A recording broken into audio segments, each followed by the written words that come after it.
All right, welcome to another episode of Geek-men and the Masters of the Thunder Nerds. I'm Dustin. And I'm Zombie. Welcome to a very special episode of ADHD 200! Right? Yeah. Man, you've been at this for a while, Dustin. Hey, Mom. Hi. So we have a very special episode here planned. Okay, as I was explaining to Zombie, I have a vision in mind of how I want it to go. So we'll try to stay on topic and keep things moving along, but there's bound to be screw ups, as is a live broadcast and as is this ADHD theater, so to speak. But so just right off the she says, "Hey, Rocky." I forgot to put him out before the show started, so Rocky's here with us. Yeah. Have you been feeding him? Yeah. Have you been feeding him? Have you been feeding your children? I mean, what's going on? My children? Our children, whatever. Cadence cooked me dinner. Now we're All talking. right. Well, so Velveeta. What was that? Velveeta. Oh yeah. I think I went to school with her. Velveeta. All right. Well, I want to bring out some very special friends. Welcome. Whoa! How's it going, man? I'm not dead. Much to our delight. Yeah, I said that Contrary to the rumors. Contrary. Yeah. Contrary. No, I killed people. It gets confusing. Yeah. You're doing a dime up in, I don't even know, Folsom? Folsom, I think that might be close to where you're at. We'll go with that. We'll go with the Cash Classic. It is good to see you again, man. Yeah. No, thank you for inviting me. This is cool. I was just kind of stunned. Y'all were already up to 200. That's kind of, and that's not even counting the like original podcast, right? It is. Oh, it is? Okay. So I mean, this is tallied up the whole all the way back to when we first started, and then through season 2, 3, and where we took off on StreamYard and stuff like that. Yeah. It's a collective. Yeah. That's a lot. I would like to know like what's the actual accumulated time in like days. Oh. Yeah, I don't have that calculated out, but I know. Let's see. Hey, how's it going, Real Big John? I've gotten your messages, just haven't replied to them all, because it's on YouTube, so I'm not ignoring him. So. I saw those today too. Yeah. All good suggestions that I'm going to work into our conversation with Brian Flynn when we have him on Monday. Oh, Brian's coming back. So yeah, we're gonna be having Brian Flynn back out to talk toys and all the good stuff. Pick his brain again. Yeah. So I'm gonna ask him if he's doing a pyramid. Yeah, that's on my list. But at this point, the pyramid is. I feel like there's no way to do the pyramid in scale with the Cat's Lair. He could try. Because Cat's Lair, you can actually have a play set inside. Like, you can play around inside. But there's really no way to... There's no physical building that we can hold the Black Tower in. The Black Pyramid in. So... It'd be interesting. But yeah, you're right. Because even in the show, it's like just this big black void on the inside, really. And you go into a small area. Yeah, it's very interesting. But inside the pyramid, not the outside. Yeah. It plus it Yeah. didn't really quite quantify like how big it was in essence. Like in our pyramids, you can understand the scale, His Final Destination in himself. right? Wrap around my neck before you know it. But yeah. So, but then the inside, it goes to the inside, and he has that huge cauldron and the pillars. You're gonna want the pillars, ancient spirits of evil. Yeah, So they gotta it's have like the you're gonna want spark. that, and plus his tomb in the back. But Well, how was the Thundercat? How was the lair treating you? Have you got it like all set up yet? I keep having to move it. I don't have a place for it yet. Where I had envisioned it originally, it doesn't fit. The claws stick out too far, and it goes up against my chair, which means I have a rocking chair, and I'm gonna rock on it, and it's gonna get torn up. And it's like, all right, that's not a good idea. So I had to move it back to where it's originally sitting. So I just haven't quite figured out where. I think I'm going to put it on the table, maybe move a table around and stuff. I don't know. We'll figure it out eventually. But, first world when problems. you get it displayed, I really want to see like everything there, the tank and all dude, that. it does have insane displayability, if that can be a word. But I dig it. I mean, I put my hat on it. This size hat on top of the cat's head. Yeah, I saw you hold the thing up, man. It's massive. It's ridiculous. Yeah. But anyway. So let's start off here. Let me see if we can. Yeah, I think we'll do this. I don't have this. Yeah, I mentioned to see because he mentioned a plan. What is it? Take Take us down memory lane, Dustin. It's a rough plan. YouTube. Let's see. Playlists.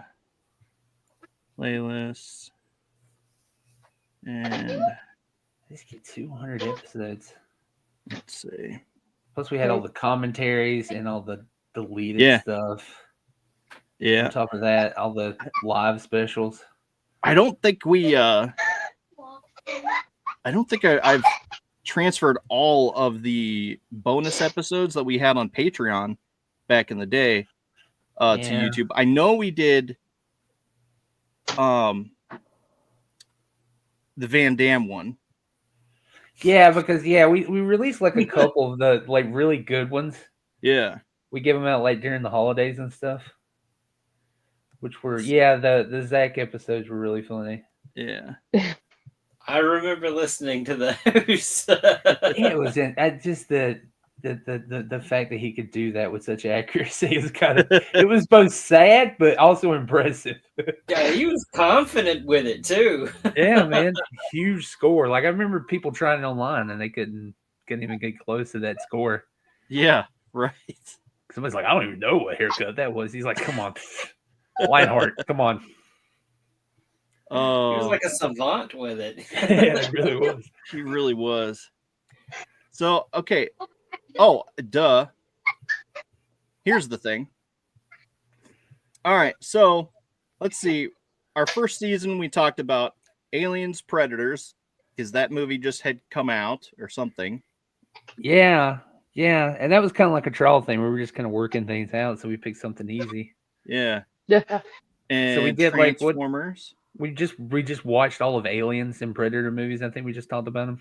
Yeah, and the Transformers one was one where we actually had a Transformers movie that was out, and I think it was, well, what year was this in?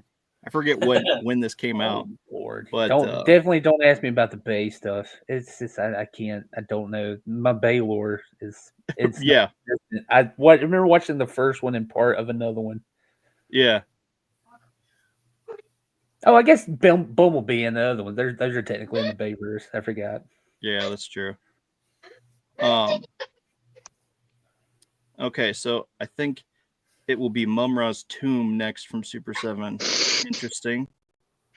I think you could do his display. You could do like the sarcophagus and the display and all that. That would be pretty sweet. Yeah. Yeah, that would be cool. But all right. So then we talked about San Diego Comic-Con and we did Look, the this Rocky is- episode. 2018. Man, 2018. Wow. When the Yeah. world wasn't super crazy. I remember. And, Liam was on he was on the Rocky episode. I remember because he's like a huge Rocky fan. Yeah, he was. And that was, I think, Apollo had just came out on that. It was either Apollo or the Apollo 2. Oh, yeah. Or the Creed movies. Yeah. Yeah, They were just like starting to come out. That was. Boy, that dates it. They've already done a whole trilogy. And they're gonna do another one where he's like the mentor now. It's already gotten that old. Yikes. I don't really want to think about that. I know. I'm not ready part for of a franchise. The Creed Jr. to be a mentor. I don't know. I'm still ready for Rocky to make another comeback. He'll be like scooting out around in his wheelchair, his power chair. Hover around. Yeah, his hover. Hold Oh, still. that would be funny. I don't know, but so then we did a couple episodes with my buddy Bruno and Jeremy those were fun. DeWitt. Yeah, those were fun. Yeah, I very specifically remember those. yeah. The TMNT quiz and all that, and I think Jeremy just swept it. Right.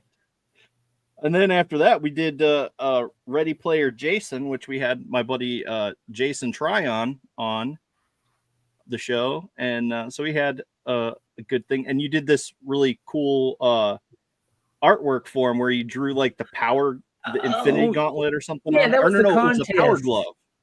Yeah, it was like the contest for the Patreons.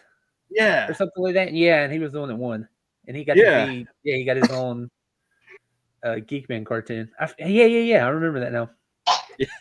It was such a cool thing because you drew a Power Glove on him because I think he said that was his favorite console or something. Which remember, and then I think we gave him a video game quiz about like consoles and stuff, and he did really well on it. Yeah, he did. That was funny. And then I think Liam was back because we did the episode of Dragon Ball. Huge Dragon Ball. I think he got you into Dragon Ball, correct? Right. was this was the point where you're like, that was the point Ball. when I started getting obsessed with it. Like, oh man, I need to watch this stuff now. Because after that episode, I was like, okay, well, what do I need to watch in order to understand what's happening when the movie Broly comes out? Yeah. Oh yeah, the Broly movie. That's what it was. Yeah. So he had suggested that I watch the two movies that I've completely forgot what they're called now. Zombie, he's you're really good Dragon about Ball Z just buff. keeping me up. You remember what those are? Probably Tree of Might. No, it was more recent than that. Okay. The more recent ones. Resurrection F, I think, and that was for Frieza. Yeah, and then the one before that, and then like the something gods, something another. So we're talking about Dragon Ball Super, not Z. Yeah. See, okay, my head immediately goes to Z first. See, when I say Dragon Ball Z, I mean all of Dragon Ball, like even including that other stuff. Well, see, when you say that, I'm like Dragon Ball, like when Goku was a kid. Right. So I'm even further back when you just say Dragon Ball. I'm like, oh, okay, the beginning. Yeah, it's funny. We were just talking about that the other day with me and Liam because he went and found the ocean dubs because he wanted to watch them with his son because he loves the ocean dubs. Like that. Yeah, So I he was remember you guys old talking school, about that. original, untouched Dragon Ball. Right. And he says his kid's digging it. So I see. there goes That's another. I think I did the math on that one time. I think you had to watch all of Dragon Ball, all the movies and everything. It's the equivalent of watching Supernatural 3 or 4 times. Jeez. Like it's a lot. So it keeps me away. But I have seen.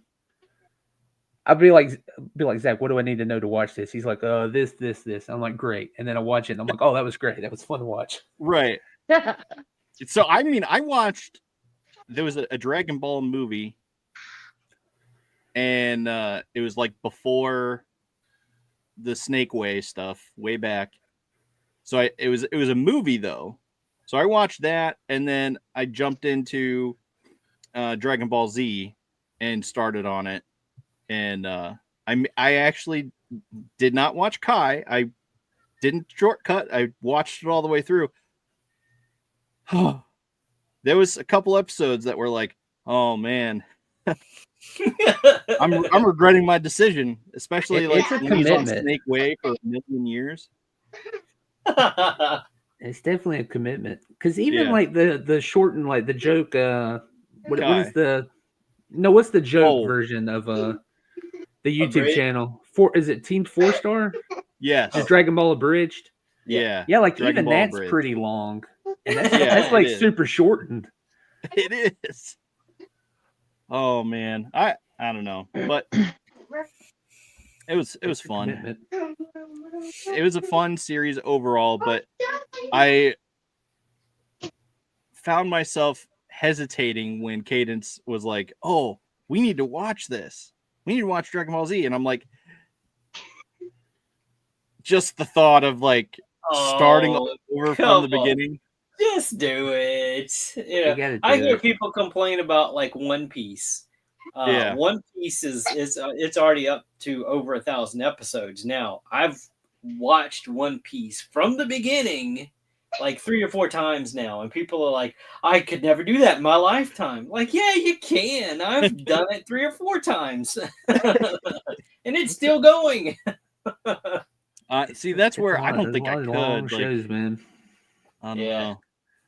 So my buddy Devin is trying to get me to watch Dr. Stone.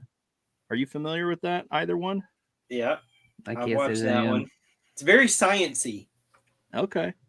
So And then kind of the main character is like it's a save the world, revive the world kind of thing, and he's real brainy, so he brings all these modern things from our past into kind of this Stone Age type of world, and everybody's just kind of amazed by it, like, oh my god, I can't believe that worked. And it's a little hairy at the beginning, but then like after because everybody gets turned to stone for some reason. There's like this bright green flash of light that envelops the earth, and so he like if you get broken up or whatever, you can't revive just by sheer luck. Like he revives through natural courses and everything. Like it's like a stone shell and it cracks off of him or whatever, and he figures out, how can I reproduce this? So he goes around remembering like where was the last place like he saw his best friend in school or whatever, and he's still right where he remembered him, even though like all the buildings are gone. They're like he wakes up in the middle of a jungle, that type of stuff. So he starts waking up familiar people that he thinks would be beneficial to help him try to restart society or whatever. And then they find survivors somehow. These people didn't get turned to stone, and it goes through this whole other thing, and there's rivals that pop up, and Well, that sounds interesting. it gets real sciencey, and they try to explain how to do certain things. The show comes with a warning, like, please don't try to replicate this stuff. Some of it is actually kind of dangerous. So when it comes with a warning like that, I'm like, now you have my attention. oh, Man. good grief. I don't know how know. they used to do that in comics. They would, I think, like back before the atomic bomb was like a thing. You had like comic book writers really close to writing about like the proper like equipment and stuff you need and all that, and they would have people from the government be like, "Look, you're gonna have to take this out. That's a little, it's a little too close. You're gonna have to take it out." And these comic book writers like, "What? No, you can't. Right? We're working on something." I think didn't that happen with the writers for X-Files at some point too? Like It might have. They were contacted a few times, like, yeah, you have no idea how close to the truth you actually are with this. Yeah, I do remember hearing that at some point, but Road Pig says that sounds like Fist of the North Star cartoon. That's another, that's a classic, man. Fist of the North Star. It's very stylized, but if that's your thing, hey, it's a cool one. Nice classic anime to watch. I was trying to think of like the longest one I've watched is I think it's Inuyasha. Oh, really? Oh, yeah. There's a lot of movies and a lot of shows. Did you get to see the conclusion to that? Yeah, like years later. I was actually watching it on Adult Swim when they were like putting them out new, the dubbed. And then they're like, "Here's the last episode," and it didn't. It felt very rushed. Yeah, and it didn't do anything, and they didn't even conclude. They're like, "Well, we'll just keep on rolling," and I'm like, "That's the ending of this? We're not going to defeat him." Oh, wait! And then, like years later, they're like, "Okay, yeah, we're going to do 26 more episodes. We'll finish it." Yeah. And I was like, "Thank God." Oh. Yeah, I invested like 300 and some odd episodes, like 5-6 movies. Like, you better finish this. Hey, we have Pops visiting. How's it going, ahoy, man? Guess what I just did? Did you just finish the movie too? Watch all of Dragon Ball? We just watched Smile. And of course, we played it live for the audience on pill.net. And I'm just going to hang out till you're ready to talk about it. And happy 200, everybody. Wow. Yeah. That's what I'm talking about. That's what I'm talking about. Crack him if you got him. Toast. I only came with water. Yeah. Coffee.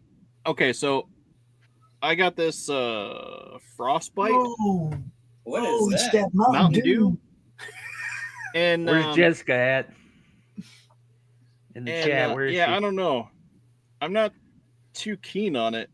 I don't even know what it tastes like. It's blue. Sugar water. That's bad for you. Just Windex. Yeah. It's carbonated Windex with a little bit of mint. Yeah. Ride the wave. Right. It's always the go-to for those. Ride the wave. A wave of what? Don't ask. That doesn't sound very promising, Dustin. I don't think I'll be trying that one. Yeah, I wouldn't recommend it.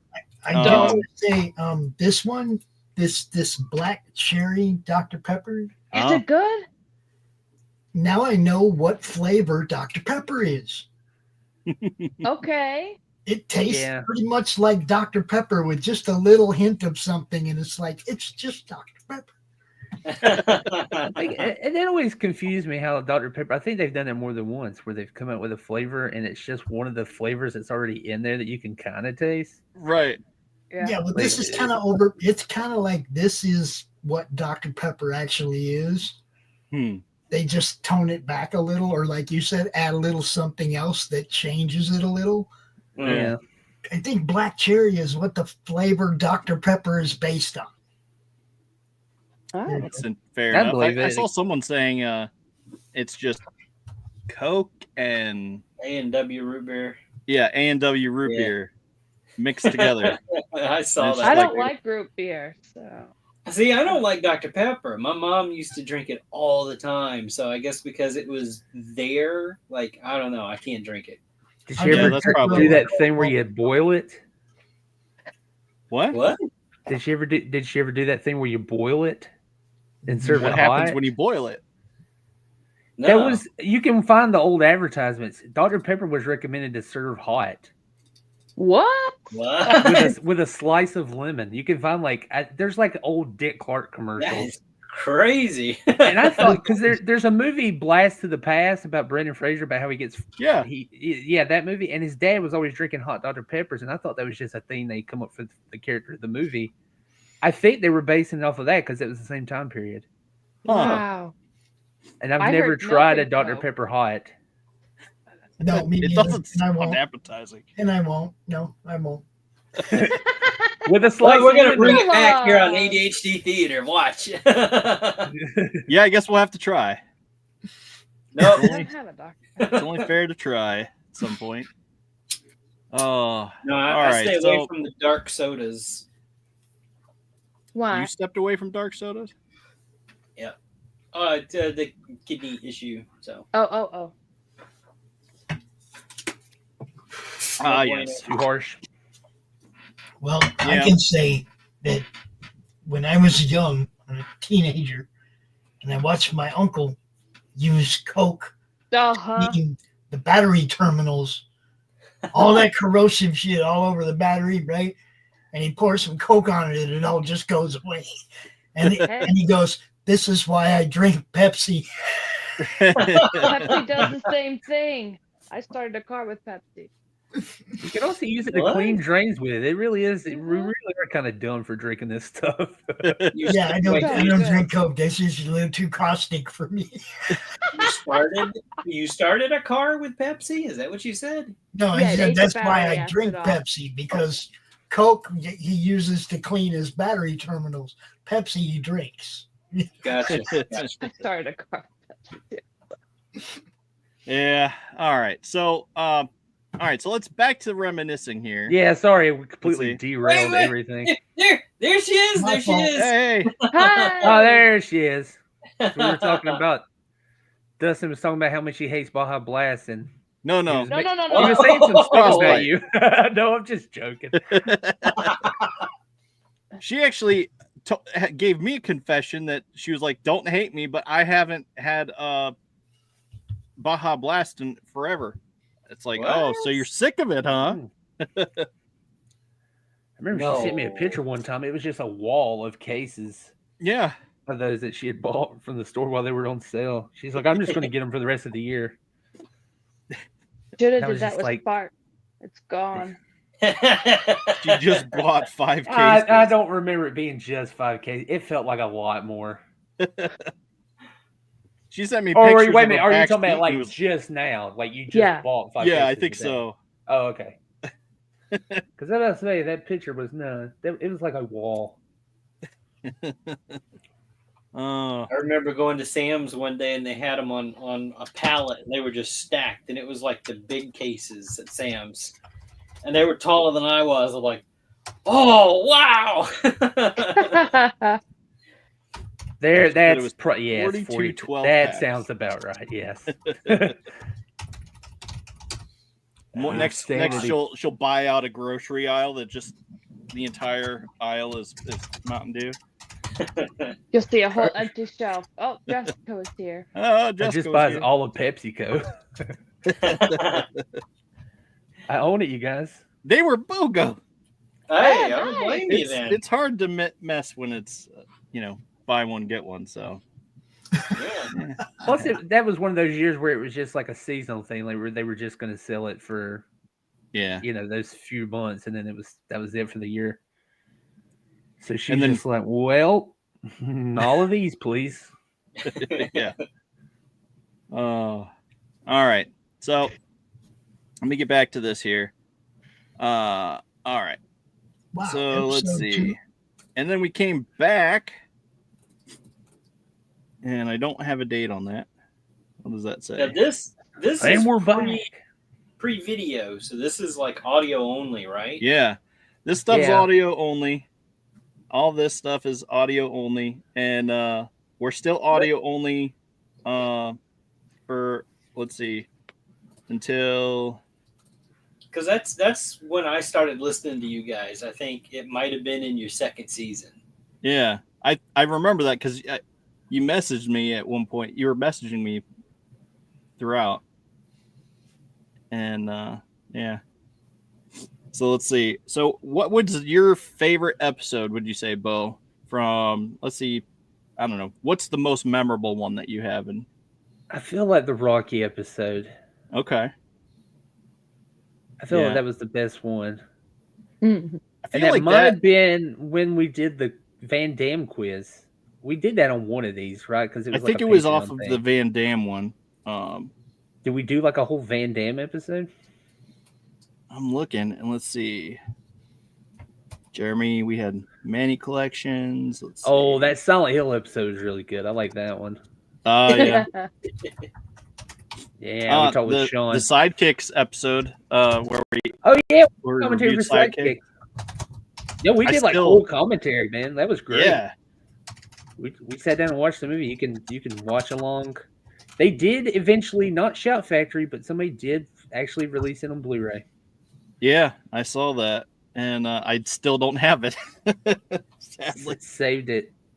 I can't remember what company. Some like one of those very, very off-brand, like scooped it up, cleaned it up, put it on Blu-ray. Yeah, so it's available for purchase. Yeah, so we never did. I think we did record that off of.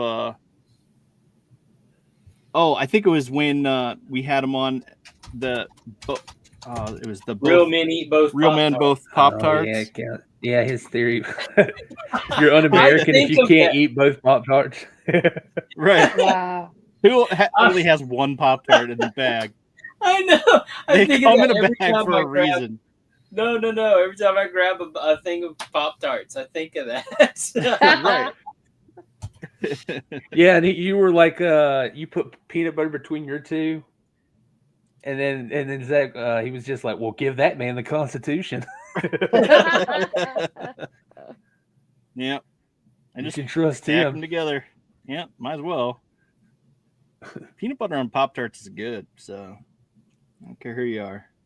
I think it depends on which ones. I've done it with all of them. So has he told the story about? I don't know if Zach can handle blueberry Pop-Tarts though, and I can't remember if we had that on the show about that. Because when he was in the military, when he was in the military, they had to do rations for a month, and all they had was blueberry Pop-Tarts. Wow. So imagine having to eat nothing but that for a month. Right. Like he probably. Yeah, I remember him saying that. It's like old boy. There's so many stories. I get them all mixed up in my head. And then stuff that we share when we're not even live. I'm like, did we say that? Or did we? It's one of those things. Right. I don't know if it's in an episode or not, or if we were just chatting. I think, I know there's one thing specifically that we talked about. Okay. You know what story I'm talking about. I know. Yes. Yeah, I think we are all thinking the same thing. That should be like a $20 Patreon story. Like if you pay $20. Yeah, we can't talk about that on some of these networks. Right. Especially YouTube. Yeah. But we should get him back on to do that. He's got some great stories, man. Tell some stories. Oh, that's a great story. That was a funny episode. I think that happened after we went to video. So let me see. We didn't start video stuff until let's see. Oh, I didn't. Oh yeah, how many seasons we were in? Like 3 or 4? It was season 4 that we started doing video. Let's see. I gotta tell you, while y'all were still doing audio, Dustin, he was just, you gotta come on the show. You gotta come on the show. And I'm the whole time like, I don't think I could. I've only been on like a couple of 30-minute episodes of somebody else's show and all that. No, I'm always busy. And so I kept turning them down. I'm like, no. Y'all are great. Just keep doing what you're doing. Y'all are funny as hell. And little did you know you'd be a host one day. Yeah, right. Yeah. Did you? It's pretty funny. Yeah, we could do a special pilled episode, but fan first. Right. Yeah. Oh man. So let's see. Let's just progress. Let's see. So here's where we started season 4. Season 4, episode 1, comeback special. And we talked about My Hero Academia, Animal Warriors of the Kingdom, Yeah, I got to catch up on that, man. I'm behind on My Hero. I haven't watched anything since they haven't done dubbed. Since because I'm a dubbed fan. I like the voices too much to just watch them. You. So I don't know. I only watched these short episodes just because they were never going to dub them anyway. That's the only ones I've watched in Japanese. Yeah. Dustin, did you get a chance to check out that Dirty Black Bag? No, I haven't yet. What? It's a show on Netflix, context. Right? Yeah, I need. You're not talking about anyone's coin purse. You gotta watch it. Hey. You gotta watch it. Look, you'll watch like the first 10 minutes of it, and you'll be hooked. Yeah, and I mean, I haven't got around to it. Honestly, we didn't even watch the movies for this week until right before the episode. I'm texting Zombie, and I'm like, I'm still trying to finish this freaking movie. Oh man, so they're like super fresh on your brain. Yeah, it wasn't on purpose. I mean, last night we had an incident where we were gonna watch the first one, and then we could watch the second one today, but one of the youngsters thought she broke her finger. Okay. So that ended up a whole trip and a whole thing, and luckily she didn't. So no fractures, just stoved or banged pretty good. So you just tell her to put some dirt on it and walk it off. Take a salt tablet. Let's go get some dirt. It does. Can you move it? You're fine. Get out of here. Nope, she can't move it. She couldn't move it. That was what I was like, Rub a little Robitussin on it.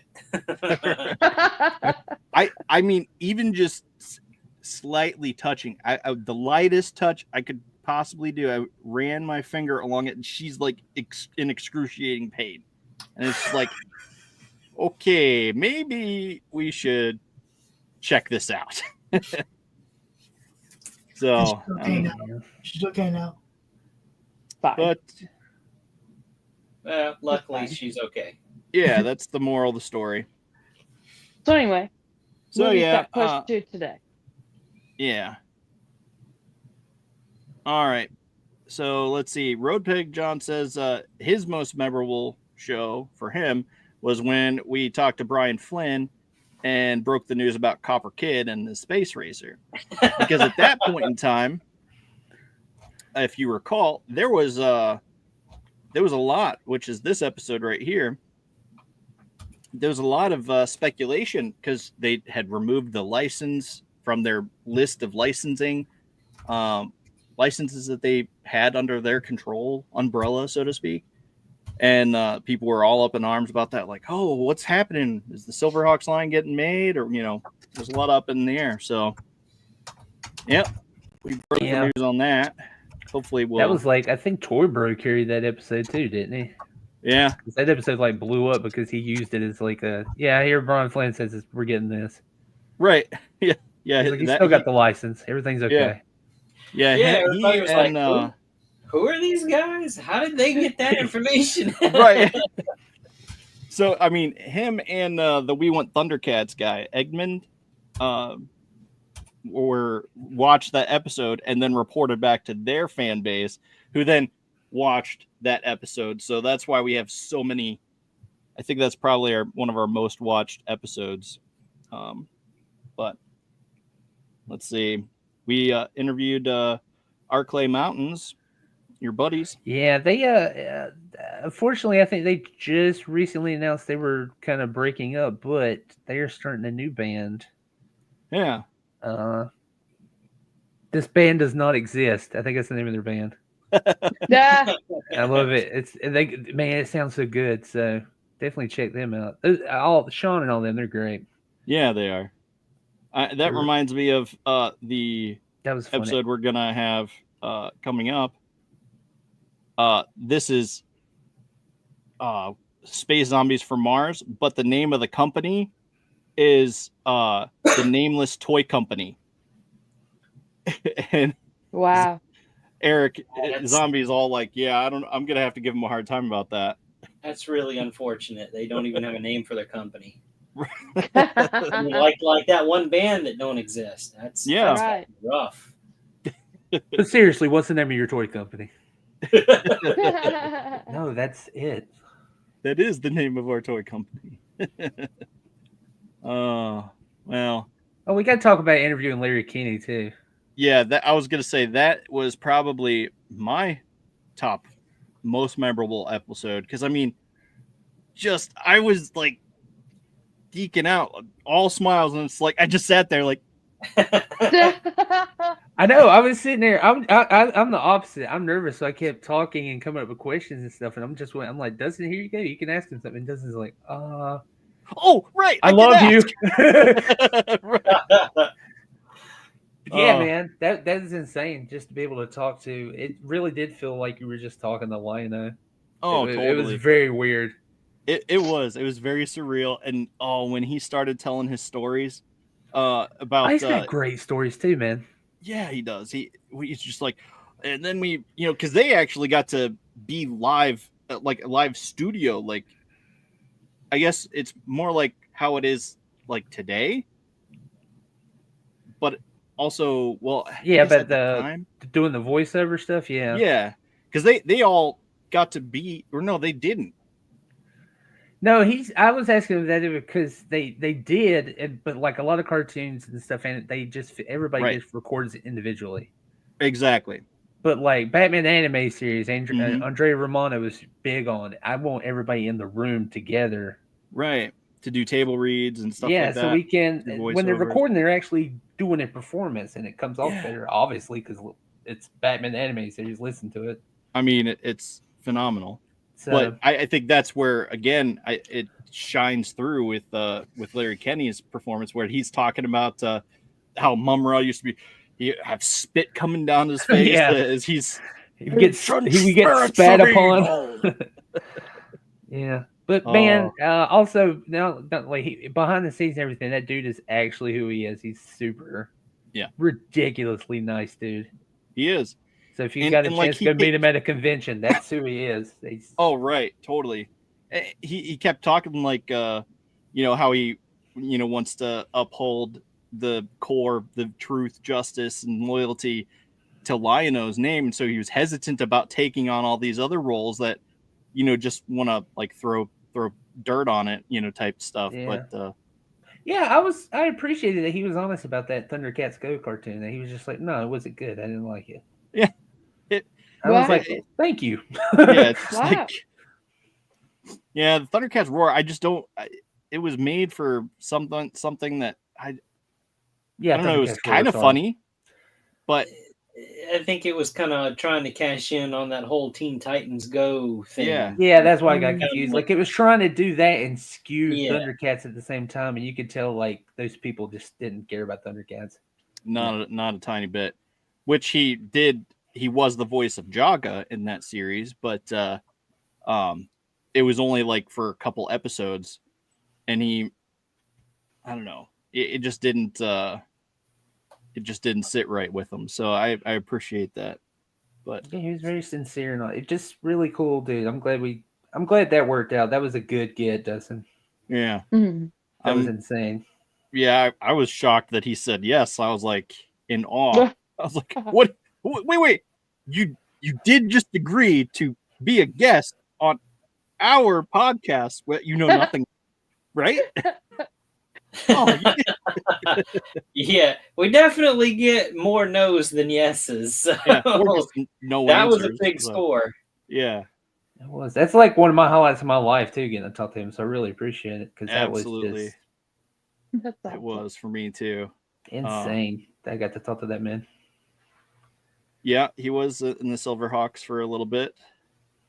Yeah, he's been in a lot of. Yeah, he did pretty much all the Bacon Wrath, like that trilogy. Mm-hmm.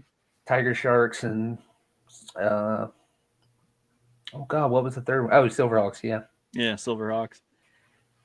Yeah, and of course Silverhawks was like not even really anything on my radar at the time because I don't know. That's one of the things that I've just never really been into. I was into He-Man and Thundercats, and then Turtles, and that was my progressive childhood, so to speak.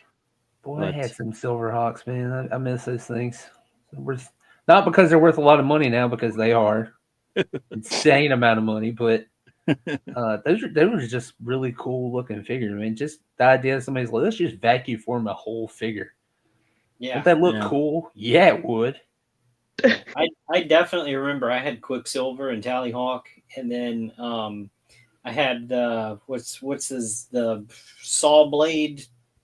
Oh yeah. I don't remember. Yeah, their bad guys were so fun, man. They were. They had really great designs. Monstar with a little auto changing function on that. I was like, this thing's great. Such a cool figure. Yeah. Dude, come on. Yeah, if you get the kid, he should. We've been talking about you already, so you might as well. I see Trey. How you doing? Trey says, "Hey, congrats on 200." Thank you. Okay, so let's see. Do any of you guys remember the Adventures of Galaxy Rangers or even Brave Star? Oh, absolutely. Although I didn't watch Galaxy Rangers, I kind of remember the toys more than anything. But definitely Brave Star. I watched the cartoon and had the toys. I keep consider trying to get one. His blaster. Yeah. Like I really would like to have that thing back. Oh. Fighting toddlers. I'm sorry, but you'll miss out if you don't do that. So yeah, good on you for lasts. doing that. But his kids are adorable, by the way. He sends me like really funny videos all the time, and then doing just funny things, man. It's just funny, hilarious things. Has either one of them done a Kamehameha yet? I'm waiting for it. That should be like that. That needs to be like any day now. Right. Oh boy. But all right. So any other episodes that you guys want to talk about or that stick out in your mind in particular? Or should we just move it on to the movies? It's one long episode for me. I don't know when one starts and the other one ends. Yeah, it's the same way for me, but I don't know. Like I just there's certain things I particularly remember. Like I remember getting to interview Lion-O, as I call him, but so Larry Kenny and or what was it that you kept calling him by mistake? What was it, Larry Kenny? Like it was something else. I misspelled his name. It was Lenny. Lenny. Lenny. Missing it in my brain. I told him to. Well, he did. He was just like I kept typing up Lenny instead of Kenny. It's just he was laughing about it then. Man, what a great guy. I keep thinking about it. He's just so nice. He is. Like you meet people sometimes and you're like, they were kind of a jerk, but you hear bad stuff about him or something. People always letting you down, but that dude, what a great guy. Yeah, he is. So Zach says, wish I could rant about how I'm like balls deep in Legions now. Thanks, guys. You're welcome. I bet that's my fault. Yeah. Oh well. He keeps trying to send me links and stuff. I'm like, no, I'm not doing it. Although that Frankenstein, that second version of that Frankenstein go up tomorrow? Yeah. Yes. Yes. The green one and all the copper. Yeah, it looks so good. I saw a lot of people like, I wish I'd not bought the first one. I don't know. I like this one a lot. Yeah, more. I like that one too. I like the book accurate one. I think it looks great, and I hate that I missed out on it. That's why I'm like, I might get that. Magnum-sized me. That's much better. Yeah. No, I really like this version though. The green's okay. It's a lot more muted than what I thought it would be. But for people that missed out on that first one, I'm showing this is Sir Elijah from the. Nope. You're like, Now you're No, I was Sir Elijah from the Necronominus wave. So he's the newest Templar that's out, and it's got actual soft goods on it instead of the hard plastic stuff. So Oh, nice. that's the Zach's gonna get one of those. That's the God wills it night. Yeah. that's God the wills one. it. That's the one that's built on the Valiant Night body. So Valiant Knight. Yeah, I hate that I missed out on that one too. The one, yeah, that one. That looks so great. So they Especially the have helmet. a bunch of the ones with that body style now. Same armor, but in different colors. And they're available right now on the Horseman's website. Yeah. he's like, no, you're not getting me. It's true. So many. It's true. They're available. Available now. Just saying. So Road Pig John says, yeah, that looks like a Templar Knight. He says, Yeah. Did you ever have an episode where you had to cancel the last minute before the interview? No, we've had guests cancel, if that's what you mean. Yeah, But, and we've rolled right with it. So Yeah. Just recently, actually. Yes. We had technical difficulties with the what was the Cursed Dead was the name of their thing. We were going to have them on and have them interviewed, and there was some miscommunication between us and them, and it just kind of fell through. But we went ahead and we did a full episode on their Kickstarter. So we almost didn't have Ramen on. Ramen Toys. Oh yeah. And then when he was, that was a froze. miscommunication thing. Like his screen froze, but y'all kept. Oh. I had to miss that one. Oh. But at least he was, and he broke news, but he did it. We couldn't. He broke news not on the air. Like we knew he was going to do those He-Man figures like a whole week.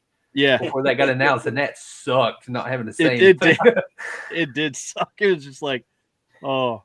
We were like, why are you showing us this? We can't talk about it. He's like, yeah, come here. Look at this picture. He zooms in on it. And I'm like, just like, but we were like, well, hang on. Are those vertical wrists? And he was like, no, those are just, they move everywhere. Just like, it's just like, what? What do you mean? They can do everything we wanted them to do forever. I'm still waiting on him to announce the price on that Knight Rider. Right? I'm sorry, not Knight Rider. No, wait a minute. He's actually trying to get the license. Yep. Yes. I'm worried about how that's going to affect the cost, but still, to have a... Because you know that thing's going to light up and play sounds. It's going to do all that stuff. Uh-oh. We better make some room. He says, I don't have any. Do it. Do it. Do the do. And he says, yeah, we need to interview Ace from Ramen again. They canceled plans to make Visionaries figures. Oh, they were going to do Visionaries? I see he's trying to go after... I'm surprised he didn't get Mask after doing that one... What is it? The concept toy that they never got made? Yeah. But I can't remember. What's the company that does was it Action? Or whatever? They're the ones that got it? Like, Mask is like officially coming back, I think. Oh. I don't know. But I don't that company, I don't know. They're the ones that make that those Are they doing the Voltron? I don't know. That's funny you say that. He's like, I got a Voltron staring at me right here. No. I mean, I can actually move. I forgot I got a good webcam. Where is he? You know. Oh, nice.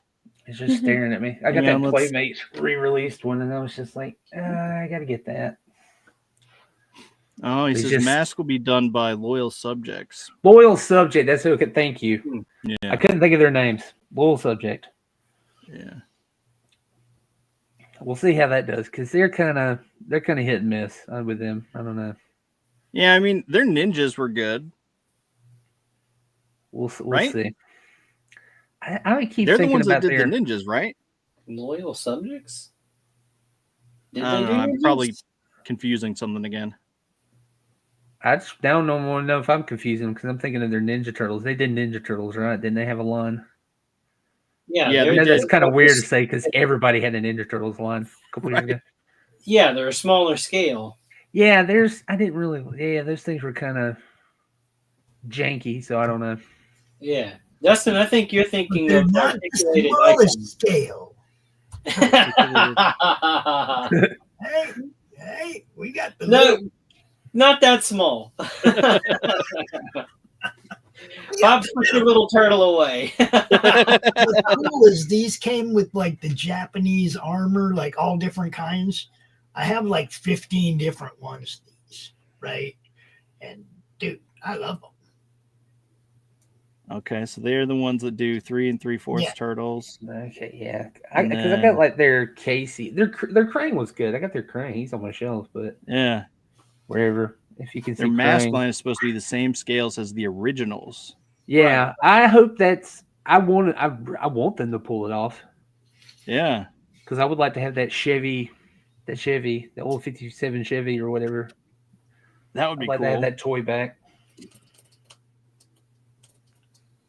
Okay, so he says yes. It's called Loyal Subject Look, AXN. he's doing all the. Thank the you. Turtles figures. Yeah, that's the only thing I can remember is that they called that line Action AXN, Mm. but I couldn't remember who the company, so I appreciate it. Loyal Subjects. Yeah, He's doing all the homework for us. yeah, right. We do need one of those people that like Abby has on his show when we were doing open mic night, where they just like do all the research and put all the stuff in the producer? chat or whatever. Yeah, essentially a producer, like things that I should be doing, but I'm too dense to figure out. It's great. Everybody does it that has a podcast. Everybody's sitting on a device where all you got to do is just reach up and type something, and we're like, I don't know what it is. Yeah, I have no idea. I don't know. Somebody could tell. Somebody could do that for us. Yeah, no, what I was saying there, Dustin, I think you're thinking of articulated icons for the ninjas. Oh, yeah, Oh, That yeah. was- The Foosh people. Yeah, that's something else. yeah. That's Yeah, I have their blue one. I bought the blue one specifically because it's just Ninja Gaiden. JB, look that up. Yeah, look that up. Yeah. I know. I've got mine, well, some of mine just kind of up here on the shelf. You Yeah, can barely make them out, I know. But a couple of the samurai, I did the one white ninja with the red scarf and swapped out a couple of parts for Storm Shadow. God, what was the Shinobi 2 or whatever Yep. from Yeah. the Sega Genesis, and it's like, yeah, I love that game. I'm making him. Yeah. I mean, I did that with the sole purpose of making my own version of Storm Shadow, but ended up getting one anyway. Eventually, I mean, we didn't know if we were going to get one. Yeah. Like, Yeah. that was kind of like he came really late. No, well, they got the first version, the one that I cared about, but I wanted another version where he was, in a more traditional. Hasbro said, we got the one Dustin wants. We can stop. I mean, hey, that was all I cared about. They look at those like old timey ticker taper things. They're like, Dustin bought it, and they're like, oh, thank God. Well, Shut it the down. Only, the Shut only it all downside down. is that his boots don't swivel, so it's just straight legs all the way down. So it's like, I wonder if I could fix that, but I don't Hasbro do will that. never give you the perfect figure that you want of your favorite character. They're never going to do it. Exactly, as I'm in waiting point for in this- case with Spider-Man. Yeah, I'm waiting for the wave when that releases. Everybody like, man, I can't believe I paid $50 for this. It's like, shut up! You're the one that were telling everybody $50. What a steal!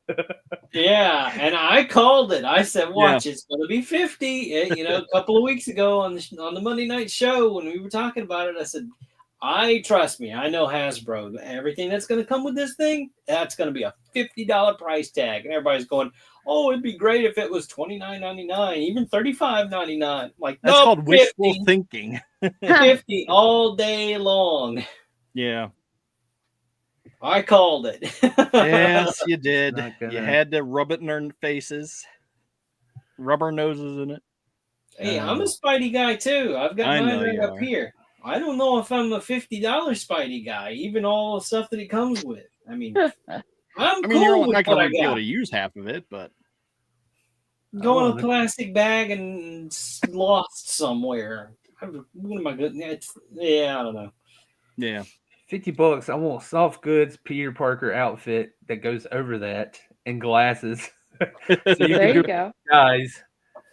I mean, this figure here is going to retail for about the same price, $50. Yeah, and it's bigger. It's got a bunch of accessories in here that you can't even see. And I know I keep pulling him back up and keep showing him, but like the Templar figures from this Mythic Legion stuff were some of their best selling figures. This guy is going to be hot, I'm telling you. Once they start with the street date, you can go and pick him up. He's going to sell out quick. I mean, I'll get this before I get a $50 Spidey that comes with so technically, I want to break this down. Everything that he comes with, that $50 figure, has already been released in some other form or fashion from another figure. Even the bare hands with the web shooter things on them. Yeah. Those came out under a Toy Biz figure already. So there is absolutely nothing new in that box except for a couple of points of articulation on that body. Huh. Which you know what it's going to come down to? It's going to be that the web lines. I think that's the thing they're going to mess up immediately, because they can't do like just very spaced out web lines across the board. So if they're trying to do like super tight knit. Yeah. No. He means the webbing on the costume, not the accessories. But also, man, they should be selling like that would probably bump it up a little bit. That would be like at least $40 bendable Spidey wire. Like if you could just make and buy. Like, hey, we'll throw in some of that. You love buying it, right? Wow, something that you could do with it. At least you have some sort of. Because I saw people bringing up. Imagine like how much the Hulk is going to be when they do an Ultimate Hulk. Mm. Like, what is that going to be? $80, $90? Like, yeah, no. Imagine. Shout out to my boy Trey, who was in the comments earlier. He made this, sent it to me. Yeah, it's pretty cool.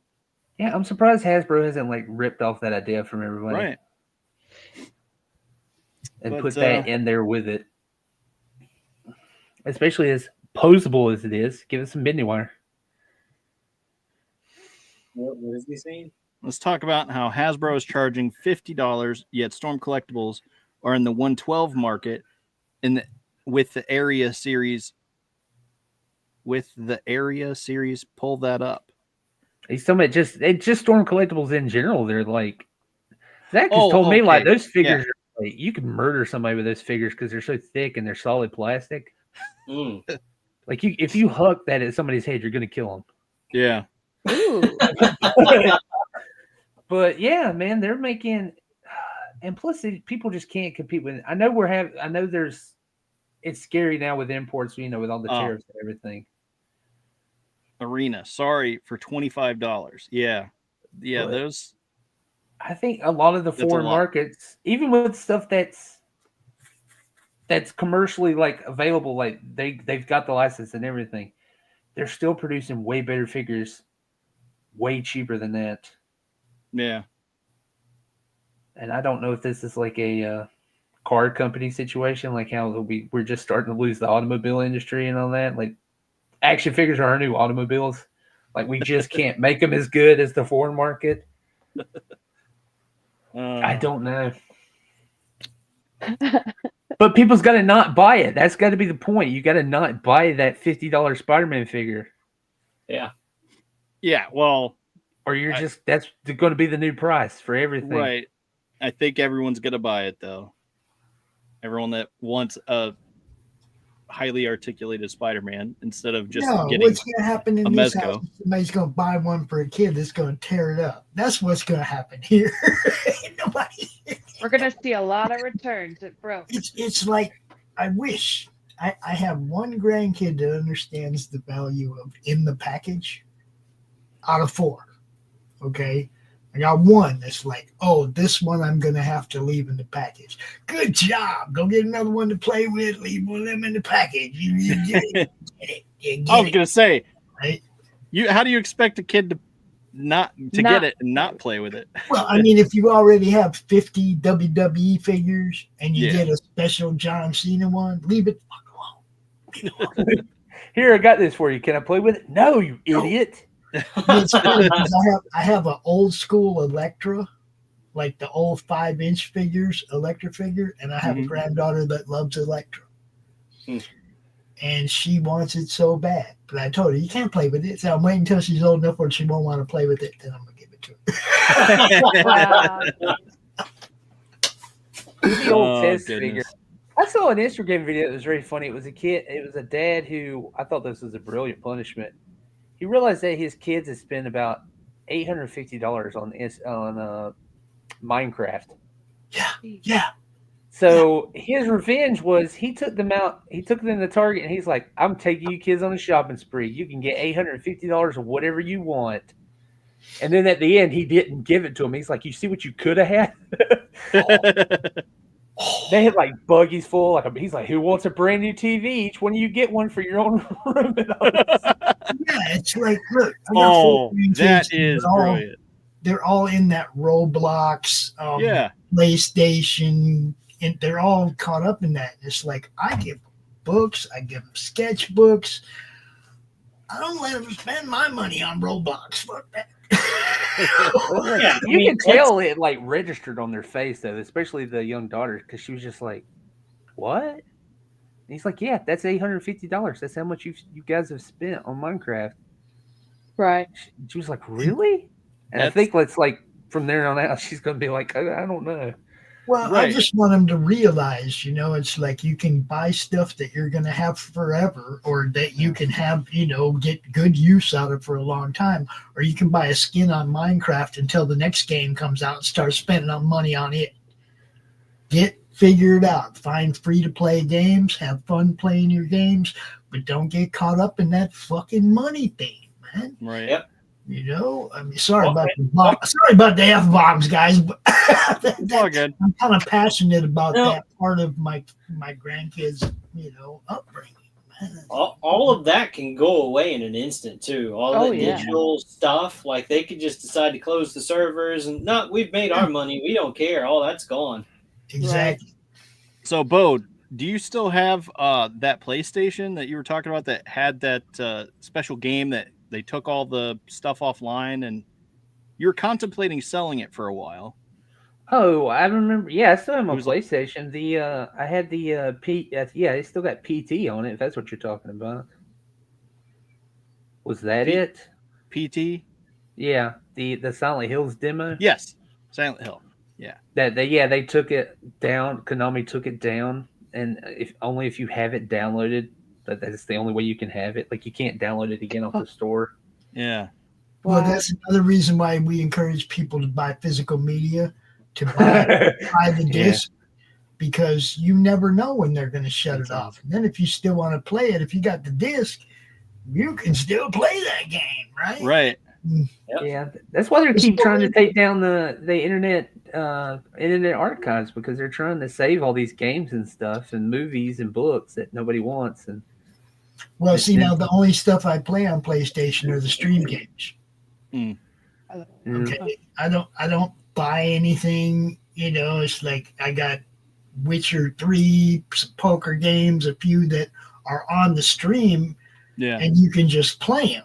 You don't have to pay to play them. You know what I mean? If you're paying for your PS Plus once a month, whatever, you get access to tons of games, man. Yeah. And if it's put off the ones I use, then I just won't pay PS Plus anymore. There you go. The segue. I think everybody should have a player, and everybody should own their 10 favorite movies. Oh yeah, you just never know. Physical, everything. Yeah, at least your 10 favorite movies, and your 10 favorite, because you just never know when that stuff's just gonna up and disappear. I have one of my 10 favorite movies on disc. I have The Warriors, the director's cut. That's a good movie. Yes. I could watch that shit over and over. If I had time, it'd be on a loop, right? Can you dig it? Yes, I can dig it. All right, so let's get into these movies. Yeah, because I feel like we've talked. Why did you guys pick a Julia Roberts movie? What? Because I watched this, and this was not scary. I mean, it was scary, but What? And then also the second one didn't make any sense, and it didn't have any of the same people. I didn't understand anything that was going on. Much like Pumaira right now, she's lost. I am. No, I'm sorry. Apparently, there's another movie called Smile. There's a few movies that are just titled Smile for so just the record. Well, if I had realized that, I should have put not Julia Roberts. A year in, like I normally do. But I didn't realize that because I knew what I was thinking. Goodness, I knew what I was thinking. No, but I was glad you invited me for this too, because I've actually been wanting to watch these, and it's just one of those things like I just keep putting off. So yeah, I was like, oh, I got an excuse to watch both of them now. Yeah, there I'm you go. gonna be honest with you, I missed these somehow. They weren't even like on my radar. Never heard of them. I was talking with somebody, and they said they didn't even know there was a first one until the second one had come out, and it was like a huge success. And it's like I didn't even hear the first one. Yeah. 6 days after. Yeah, I mean, we watched the first one, I think, pretty close to the time that it came out. But we rewatched it this time, and then Pumaira goes, "Oh, I'm glad we rewatched it. I totally forgot about all this." It's just like, exactly. I have a feeling it's going to be easily forgettable. Yes. Really? Yes. Well, now we know how you feel. Yeah. He's seen it. I don't understand. It was a lot of hoity-toity. I kept waiting for the monster to show up. It never happened. Dude, I was okay all the way up until it got soap opera, till it turned into a soap opera. With her and her boyfriend and all that. And I was like... To be serious, if we're going into Small, I agree. I was with that movie until the third act, and the characters got really dumb for some reason. Like, they lost IQ points. I realized they probably wasn't sleeping, but I was just like, surely you're not this dumb. They were. Yeah, so, I was, it was entertaining, but I had a lot of laugh out loud moments. The funniest part of the movie for me was the first time the phone rang. Levi went, "Oh, you got me." It was like it's supposed to be a jump scare moment, right? It's really quiet and everything, and then phone rings.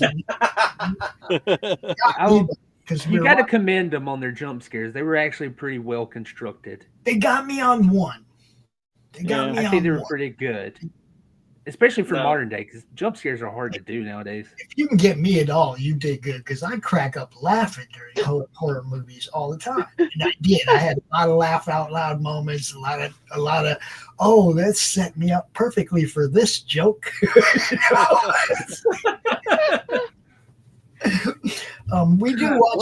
We watch one of these movies during the week on a platform called pill.net, where we can just show the whole movie. We don't get no copyright strikes or nothing like that. So earlier this evening we were watching Smile, and it was fun. It was fun to watch. But it's the kind of movie you want to watch with popcorn and friends. Yeah. It's not a sit by yourself and watch a movie. You want to hang out with people, crack up laughing, make your jokes, and that's how I watch movies. What can I tell you? Yeah. When I was logging it for Letterboxd, I saw Danger review. Danger was on the show. Danger Slater, new book, by the way, super great. I saw his review for it. His review was just perfect on the nose. He said it was a big company trying to make an A24 movie. And I was like, That's it. That's what they were doing. They were trying to take all these little art house moves. Yeah. Soundtrack choices, camera choices. I noticed that a lot with the camera choices in both the first and the second one. Effects too, when they're like ripping the face off and shit. That was really good. I love the way that looked when he ripped the right. So some of the effects were top notch. It was all right. Yeah. Yeah, it feels like the thing from It Follows, like it's Kooky Cousin or something. Yeah. Yeah. I feel like those movies could be in the same universe. I'll say it like this. It wasn't good enough for me to think I'm going to go watch it again anytime soon, but I do want to go watch the second one to see if it's any good. Yeah. I'm not going to listen to you guys' review of the second one. I'm going to go so that I'm not biased. It's not spoiled. Well, real quick, do you think the second one better or worse? I didn't. Out of everybody that watched it. I haven't watched it yet. That's what I'm saying. I don't want to say because he hasn't watched it yet. Yeah, let me get out of here. I'll get out of here, and then you guys. So wait! Before you go, on our scale, what do you rate it as? I'll give it a 3. Okay, I'll give it a 3. Fair enough. Yeah. I mean, like I say, it was fun. It wasn't. For how I gauge him. If I paid for it, would I go pay for it again? No. Yeah. Okay. No, I wouldn't. But... That's how I gauge, if it's great, it's one of those, hell yeah, I'd go back to the theater, give them another $12 and watch the movie. $12 is all you spend on movies? I try to go by myself. Popcorn in my Pringles can and my jacket. I'm good. Smart idea. Oh yeah, no, that was actually a good solid tip. You make in one of the tall Pringles cans, like you just pour the bag in there, put the lid on it, and you can see it steam right up, and it's still fresh when you get to the theater. Look at that. Pro tip. Pro tip. All right. You bet. I mean, that's where they get you at the concession stand. Oh yeah. He's right. I feel like we can't go to the movies without it spending at least $80. Well, no. When my son takes the kids and everything, that's the family. That's $120. Him and the wife, and then 4 kids, and now everybody buying everything, and it's like, I try not to go because it's already a cluster. So I recently we went to the theater to see Sonic 3. Yeah. Oh, okay. And let me tell you, it's been I can't remember the last movie before Sonic 3 that I went to the movie theaters to see. So this was a whole new experience for me. Like it was assigned seating. I'm like, so wait, you can't just go in and sit wherever we want anymore. You have to pick a seat. So they show you the floor plan and everything. And I got it backwards where the screen was. Oh no! So I didn't realize where we picked. I mean, so we tried to pick like middle of the room. So we were like maybe 2 rows further than what I would have originally liked to have been. Okay. So we weren't like stuck like this watching the movie at least, because my youngest daughter was like, I want to sit all the way in the back. All the way in the back. Why? You don't have a boyfriend here to make out with? What do you want? If I would have given in to her, boyfriend was already back there. but I mean, we could have moved if we wanted to because there was only one other family in there. Yeah. Oh wow! It's almost a completely empty theater. First come, first serve seating. It's like going to them open floor concerts, and you come in first, you get to be by the fence up front, right? If you come in late, you're back at the back of the floor. If you got a chill theater like that, though, if you notice, like, in the movie starting and nobody else is coming in, just move. You can just move to wherever. Nobody's gonna. There's not gonna be any police coming in to arrest you. No. Ours comes to check. You got some.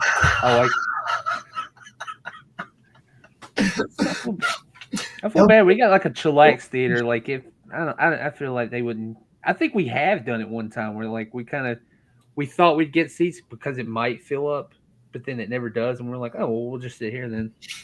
Yeah.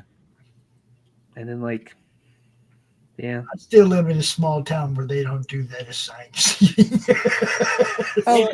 We like having the assigned seats because you're guaranteed that spot, and if you walk in, you're like, you are in my seat.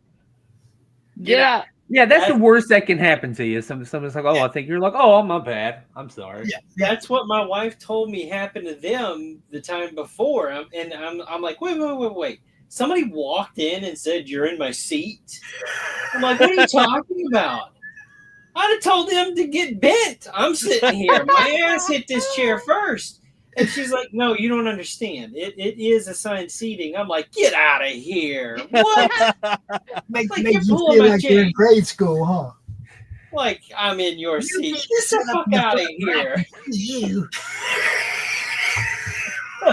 You made it sound like in your head it's like one of those 80s movies where like there's a beach, like the bully on the beach, like you're in my seat. Yes. Boy, Dexter. No, I'll tell you what it reminds me of. It reminds me of walking in the classroom on the first day of school and walking toward the back of the room to get a desk in the back, and the teacher going, oh, no. You're going to have to come sit up here right and keep an eye on you. Yeah. In front of the whole class, right? That's the worst. Gotta sneak in the back, right? No. I tried. No. That's So crazy. you give it a 3 out of 5. Yep. So 3 out of 5 for him. I'm gonna say that like 2. I'll round it up to 3. I'm with him. It's like you watch it once, it's good. Yeah. But you're not gonna want to watch it again. Yeah, It's it was- competently made. It's not. It's actually a lot better than I thought it was going to be for sure. Yeah. I have to agree. It's a 3 for me, and I totally agree with by the third act. It's just kind of like, oh, okay. Let's move on. I did fall asleep. They could have left the fiance out of that movie completely. Yeah. He had no value in the movie. He had nothing to do with the climax of the movie. He wasn't one of the people that got affected by the smile. All he was the guy who I kept saying, just get out, just leave, go. He was the nag. Pretty much. That's what it boils down to. Yeah. I was going to ask Dustin. Dustin, did you recognize who the ex-husband was? The cop. He looked familiar, but I didn't know who. Ex-husband. I feel like I should know this. Dustin definitely knows who he is. I was just wanting to know if you recognized him because I was like, "Is that him?" And I looked it up and I was like, "Oh, it's him." He didn't mention anything. Okay. Ex-husband. The cop that helps her out. The cop. Okay.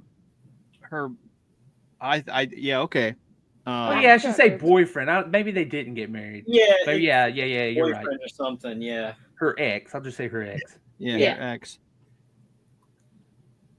He's looking it up. No. Hold on, I can remember this. No. I'm not looking it up. I'm just trying to remember his face. All right. I think the Jeopardy song is played about. It's fine. By now. Who is it? He's Bart from Smallville. He's the Flash. Oh, okay, yeah. I was just like, I didn't recognize him as a Flash either, but now that you said it, yeah.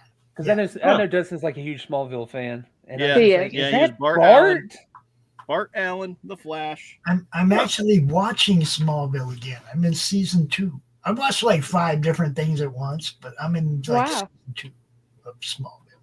I'm still tempted to go back and finish it. I never watched like the last 2 seasons, I think. Those were the best ones.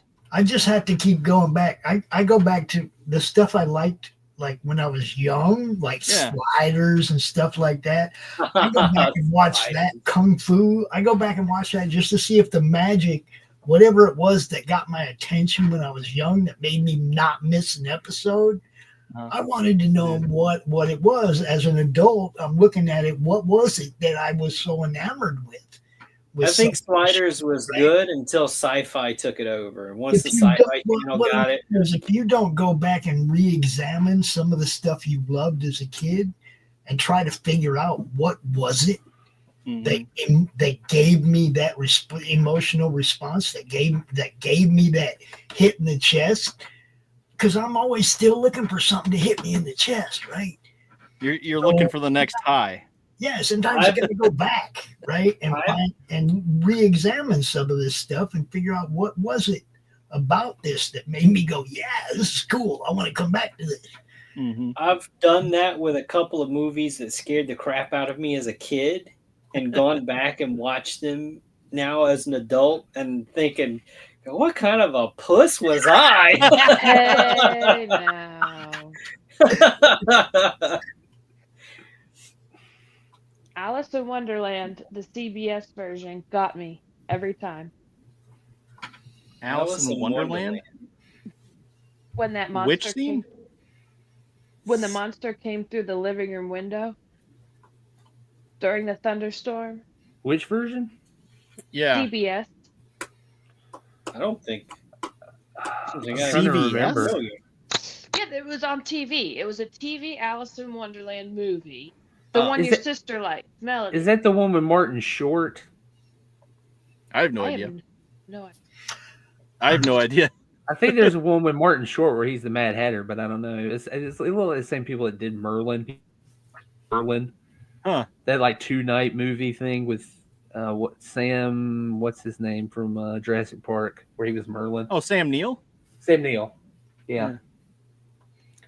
Guys, I'm gonna have to check out Bo. It was great meeting you, man. I always see you on here. It's cool. Yeah, Glad to meet I hope you. I see more of you joining these guys on their show, because we love their show. 200 episodes. It ain't been that many as a member of the network, but it will be someday. Yeah. Right? Yeah, well, hey, sure. Bo helped kick the whole thing off. He's an OG member. Yeah, it's good to meet you, man. Dustin, you have a great night. Zombie, Myra, all of you have a great night. Give the kids hugs from Uncle Pops. I'm out of here. All right. Bye. See ya. All right. Anybody want my rating? Yes. Yes. We're getting around to it. Yeah, I want Dustin still. I want everybody's. I'm curious. Hang on. What's your I rating? would also like to point out that he's not the only person that's played a fast superhero. The other X, well, eventual X was A-Train from A-Train, yeah. So she's got a thing for dating speedsters, I guess. She does. Oh, yeah. Oh man. All right, so let's go ahead and rate it, Pumira. Let's have your rating. 3.5. All right, 3.5. And this is the first one. Smile, yeah. Yeah. Okay. I'll say 3. I'll say 3. And Zombie, you're 3, right? Yeah. Yeah, I would have given it a 3.5 because I was really digging the idea that they were doing this as a message about mental illness. Yeah. And that this thing was just a representation of mental illness. And then they kind of cap it off. And then they're like, well, this is still a horror movie. We got to do the bad ending, like everything. Yeah. And then they just abandon the whole thing. And it's like, no, mental illness, it'll kill you. And they're just like, oh, you were right there.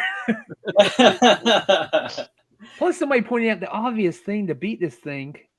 Oh, and he knew about it. This is kind of like, oh, yeah.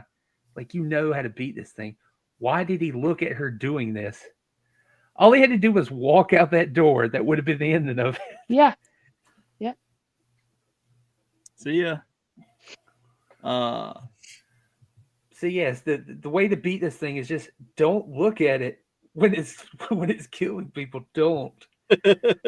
Especially if you know how to do it. Like, you know you're not supposed to be looking at it. Right. Yeah.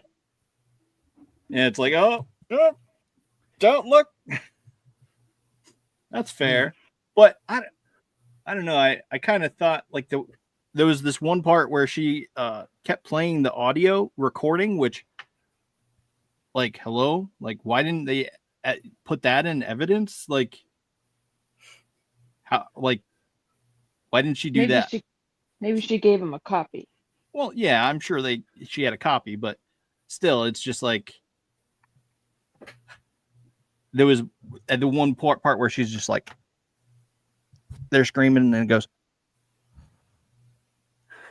do it all sexy, that subtle, that subtle like exhale. Like I thought that would have been cool. Like, okay, it's the exhale when it passes on, leaves her and passes on to you, and it's like airborne. Like I thought that would have been cool, but is that what that was? Because the stream that I got had some type of, I don't know, subtitles in another language on the bottom of it, so I could see where it made like an audible something, but of course I couldn't read it. I'm like, I don't know what the hell it said. Rose. It whispered her name. Oh, okay. Ah, gotcha. Yeah, that makes sense. But I couldn't even hear it. I had to read the caption.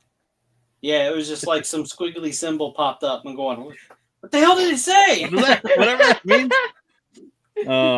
Did anybody else think that she looked a lot like Ali Sheedy the more the movie went on? Like Ali? What's this movie? Short Circuit, Breakfast Club. I've never seen Short Circuit, so the goth chick from the Breakfast Club. I can see it. Yeah, I've never seen Breakfast Club. Oh, I've seen that one too. I'm trying to think of other things she's been in. I don't know. I was just very. I think it's because when I was a kid, I had a crush on her, so obviously I was there. Well, then you should know all of these things off the top of your head. No. Yeah, come on. The Breakfast Club is like one of the biggest movies of all time. Like one of the biggest 80s movies. I didn't pick an obscure one. I'll give you Short Circuit. That's more of a cult hit thing, but. Oh, I love. Yeah, but I've never seen either one of those things. Yeah, Short Circuit, man, those movies are great. Just goofy fun. So, Hank, we have another discussion point here. We're going to have to backtrack just a tiny bit. Okay. So we have, from those 200 episodes, what was the episode that we think was the most awkward because the person you're interviewing was not approachable as you thought it would be? Huh. I don't know if I want to say this. No, I mean, like, if you have one, go for it, because I don't know, because I know you did a lot of interviews. I mean, not all of us were there for all interviews, too. Yeah. So it kind of caught me off guard, but hang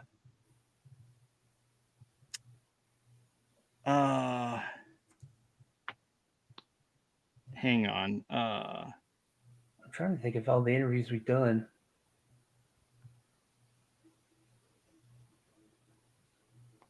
I know. Let me see. All the people from like Silverline and stuff are great. I never had any. I can't think of any that I've been involved with because I could talk to anybody about anything. Like you get a stonewall, I can stonewall too, and we'll just have a battle of walls back and forth if you want. I roll with it, so I can't think of any uncomfortable or unapproachable people that I've got the chance to talk to. Yeah, so I'll say this, and I mean the guy, no disrespect. I'm not going to name him specifically, but it's the company that did the Food Fighter like cartoons episodes. He just was like, I don't know. Pumairo was with me, and we were trying to talk to him, and he just wouldn't give back. Like he wouldn't like converse. He just was very short, sweet, concise, and like, which is good if you're like doing rapid fire, quick, like interviews. But we were trying to elicit a response and get more out of him. And would you do like run out of questions at like 15 minutes? Yeah. It was just completely done. And so he didn't want to mention anything else, right? Yeah, he just was just like stonewalled, didn't really want to mention anything, didn't really want to talk about anything else. And it's just like, okay, well, that's been an episode.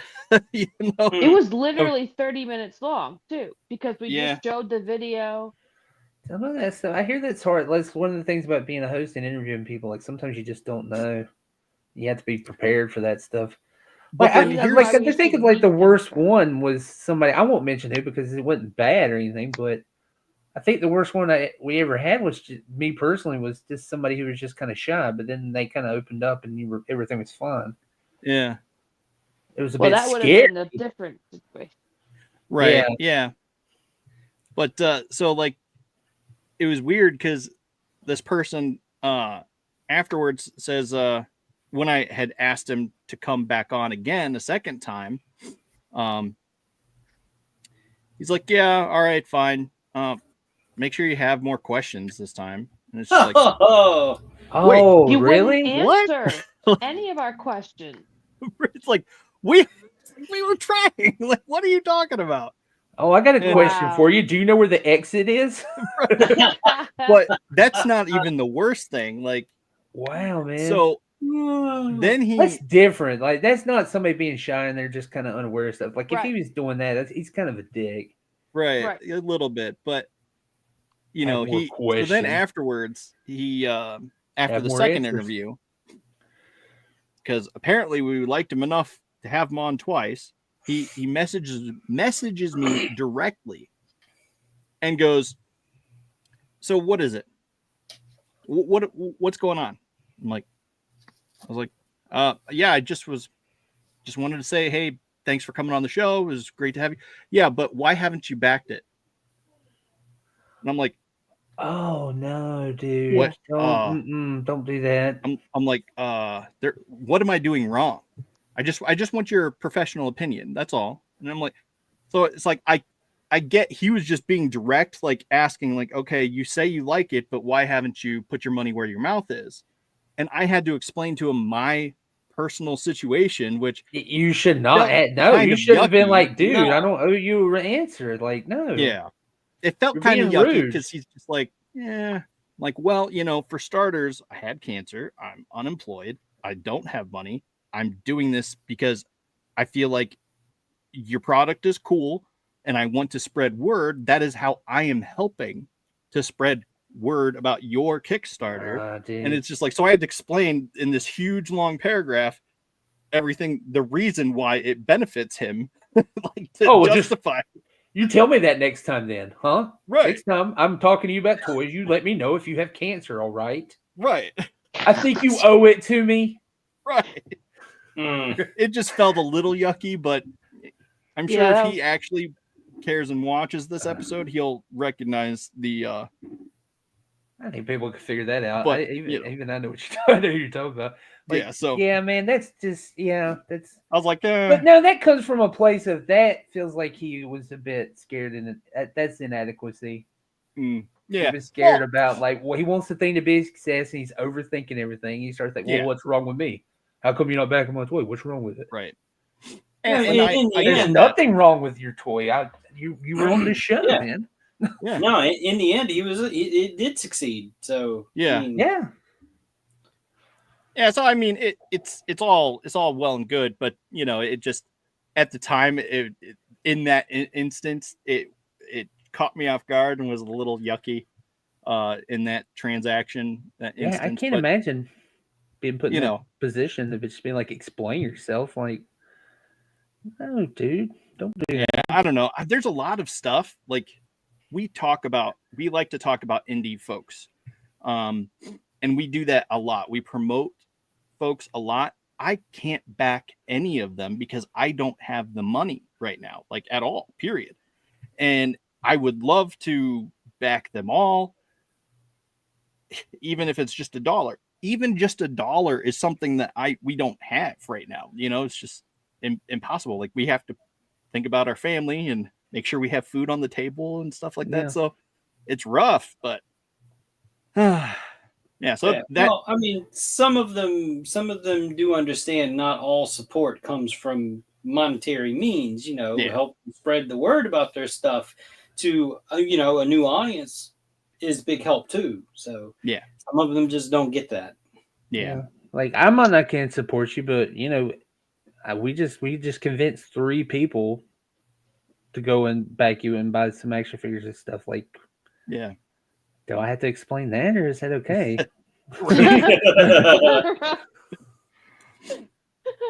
But I digress. So that I was would that have was my had to answer agree to Road Pig John. I was kind of thinking that way too. Yeah. So, some of the more uncomfortable, unpleasantries have happened off camera, so it's not something that was publicly put out for everybody to watch, like a bad train wreck. Yeah. Yeah. Yeah, that's the nice thing. But at the same time, if you want to put them on blast, which I'm totally not doing that. Yeah, no. We're all about the positivity here. Yeah. We're supportive. Yep. Yeah, that's the whole foundation of the show. It was like Mhm. Dustin's idea to do it. And let's just try to make it as positive as possible. Yeah. Because there's so many podcasts where everybody's bitching about things, man.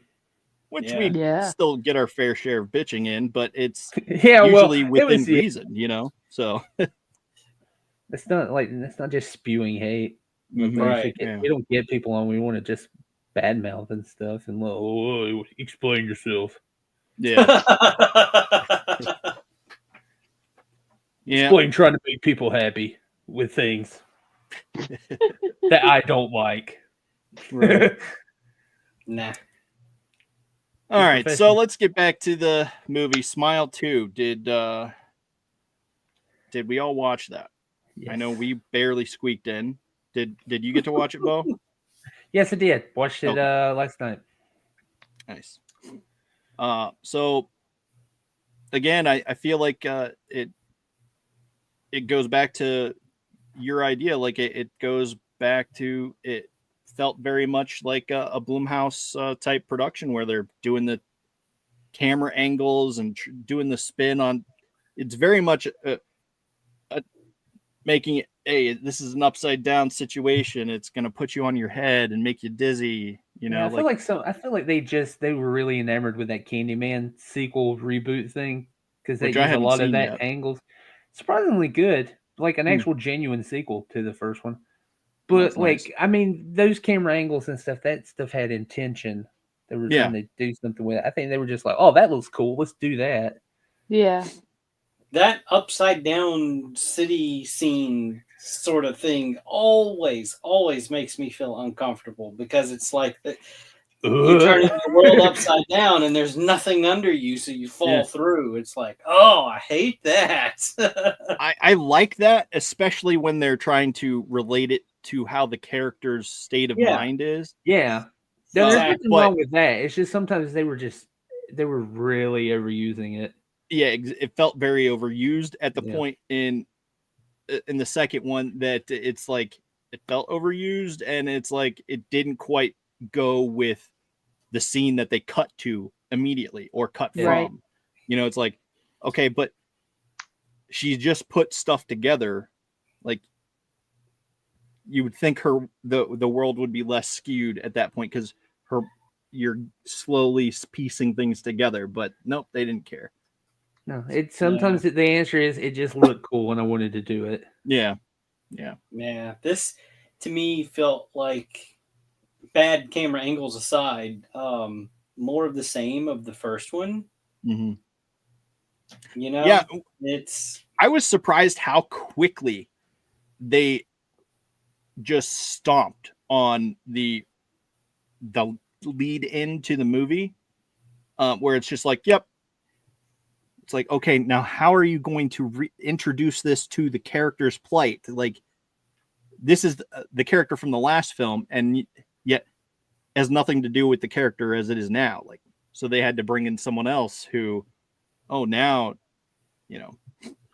Well, see, that's what's so funny is that I remember watching the ending of the first one.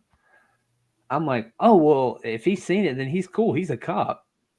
It's really easy to kill somebody in front of somebody else and get away with it. He's fine.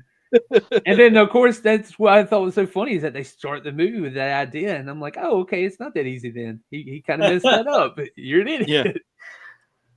But it was he clearly was trying to I'll give him to credit pass for that. it off onto bad guys. Yeah. But he gave it some thought. Like they gave it and then they're like, how can we link that? Yeah. But then the way, that, of course, all that goes down. And then that kind of loosely takes us into the next character who was Dustin. Who was this? The main character for this one? Where was she from? Maybe not as big as a fan of this movie. I'm not sure. She was Kimberly from the Power Ranger movies. The one movie that they did, the reboot. Oh, good God. I would not have remembered that. I haven't seen that one. The reboot? Yeah, that reboot one. Yeah. It's on Tubi right now. I know that. It's interesting. Yeah. I don't know. Doesn't sound too confident there. No, I will say this: there's one spectacular scene in the movie, but it's 30 seconds. Probably. And at great. the end, you mean the ending of the movie? No, unfortunately not. It was. There was one little teeny tiny thing that got me. I was like, oh, if you could have done this the whole movie, you would have had me. Right. If they had done that and carried it through the whole movie. The same thing? Is it the him saving his dad? No. Or what are you thinking of? No, we're thinking of different things. For me, it's the scene where he's saving his dad. I was like, oh my God, this is a Power Ranger superhero movie. This is what I needed. For me, it was the cameo. The cameo. Oh, yeah, that was good too. The tiny little Easter egg. I thought came pretty close to the end, but that was good too. It was nice. The credits had it for me. Oh, yeah. Let's do this right. movie. The credits. They had interesting ideas. I know we're getting off topic. It's on Tubi. You can watch it if you want to. Make your own decision. So let's see. But this one seemed like it. Now they had that first one out of the way, regardless of what you thought about the end or anything. It's like they opened up this playground, and now you know the rules. Yeah. So it's like any other horror movie franchise. It's like, well, okay, what can you do with that? And which I knew from the get-go. Yeah, you did. And I'm like, oh yeah.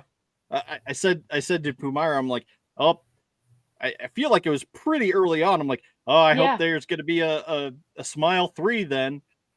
And she's just like, what? Why? We haven't even seen how this ends. And I'm like, well, thanks. For me, I hope there is a third one, and I hope it's a post-apocalyptic.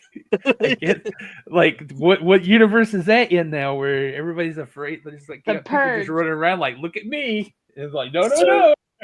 So here's a question, since we're talking about a possible third or whatever, and this has to do with the ending of the second, compared to the ending of the first. So through the first film, our protagonist, she's going through and she makes the discovery there's like a suicide chain, and that's how it transfers and everything. And it's usually just from person to person. So by the end of the second one, when those events transpire and she does what she does, is everyone there that's watching now like has that entity split up and put a piece of itself in each of those people, or I think does it get its choice of person to inhabit?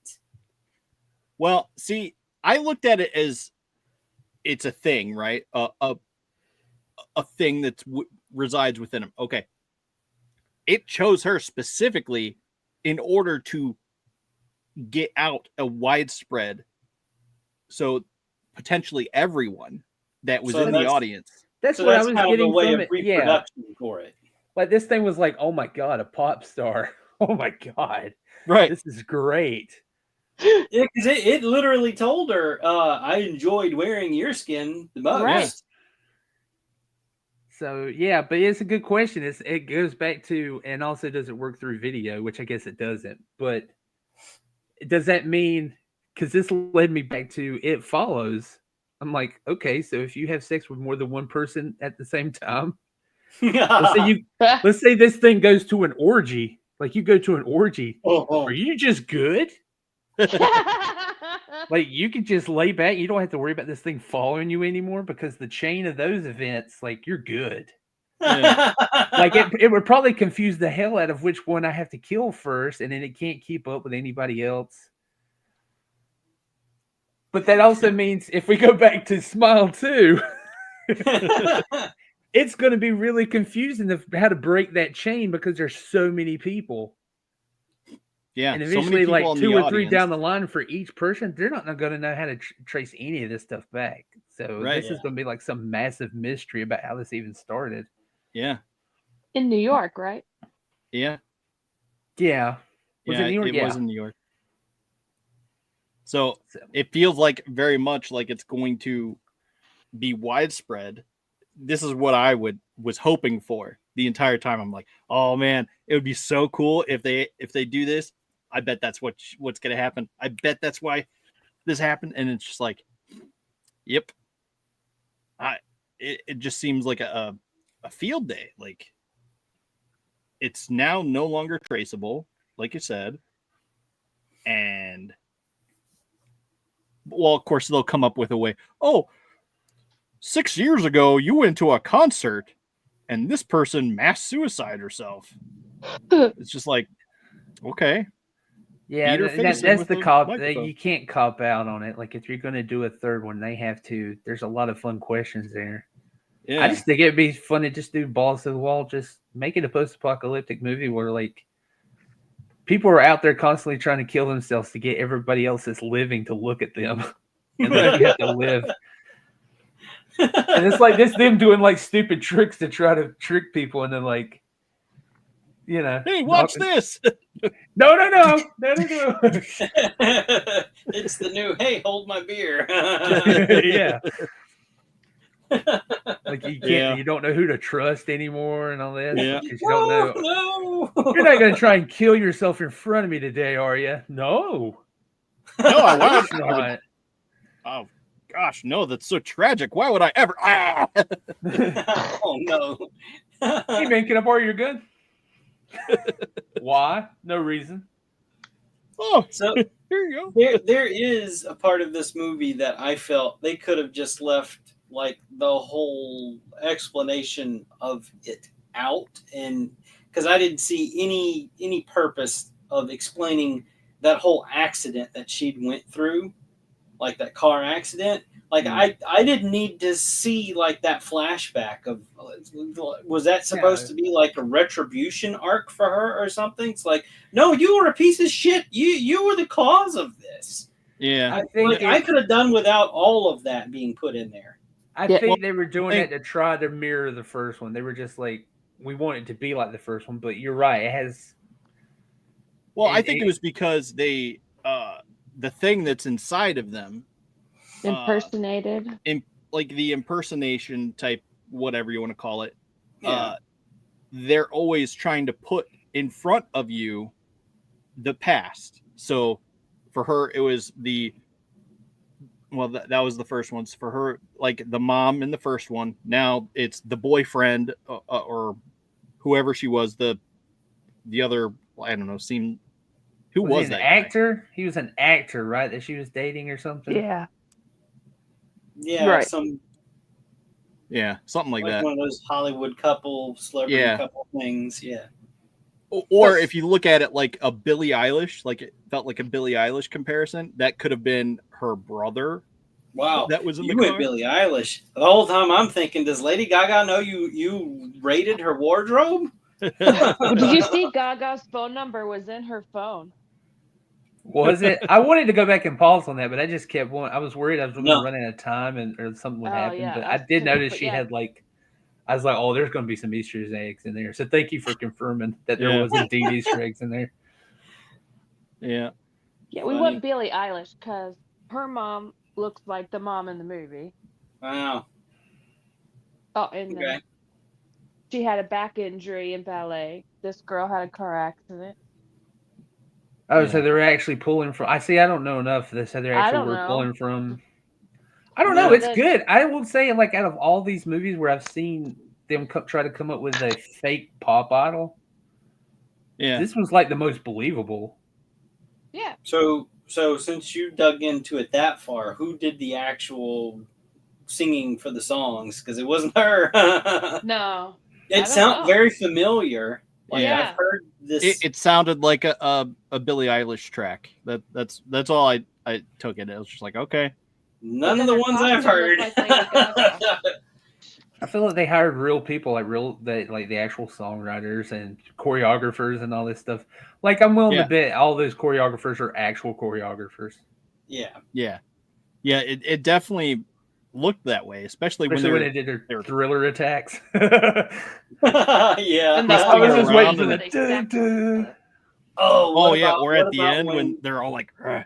Yeah, that was. Running I was laughing my ass off that whole time, going, "What the hell is this?" That's what I was wanting. He didn't want anything ruined for him, but that was one of those things that was making me laugh in that second one. I just like.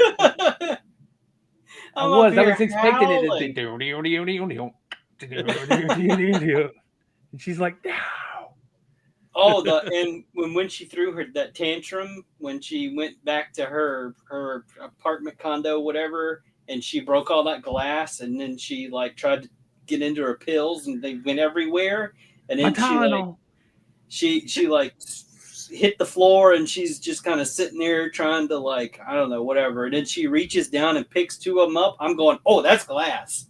That's not a pill. I thought they were going to go there. Yeah, that's true.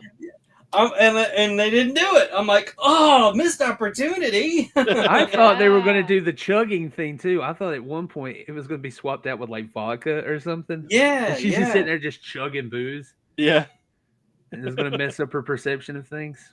Yeah. Well, that entity did a good job of messing up her perception anyway, because she thought she was in control a couple of times, and it was like, nope, I'm holding the driving the car. Yeah. You know what's weird though? Out of everything she's done, that's not like the worst thing a musician's ever done. I think even after everything, I think you might even throw in a whole audience of people killing themselves. It's still, she's not Kanye. It's like, like I think she's still good. She'll still be remembered fondly.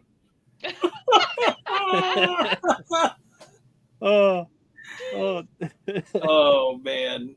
That's funny. That's a valid point. Lady Gaga will probably do a tribute album to her.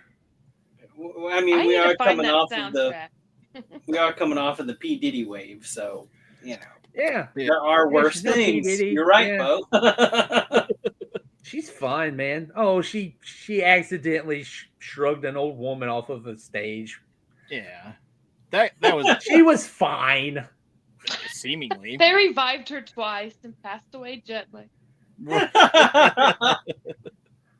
Also, I guess we're going to just let it go that people not from the 80s will not realize that that's way too big of a freezer for a Pizza Hut. Right.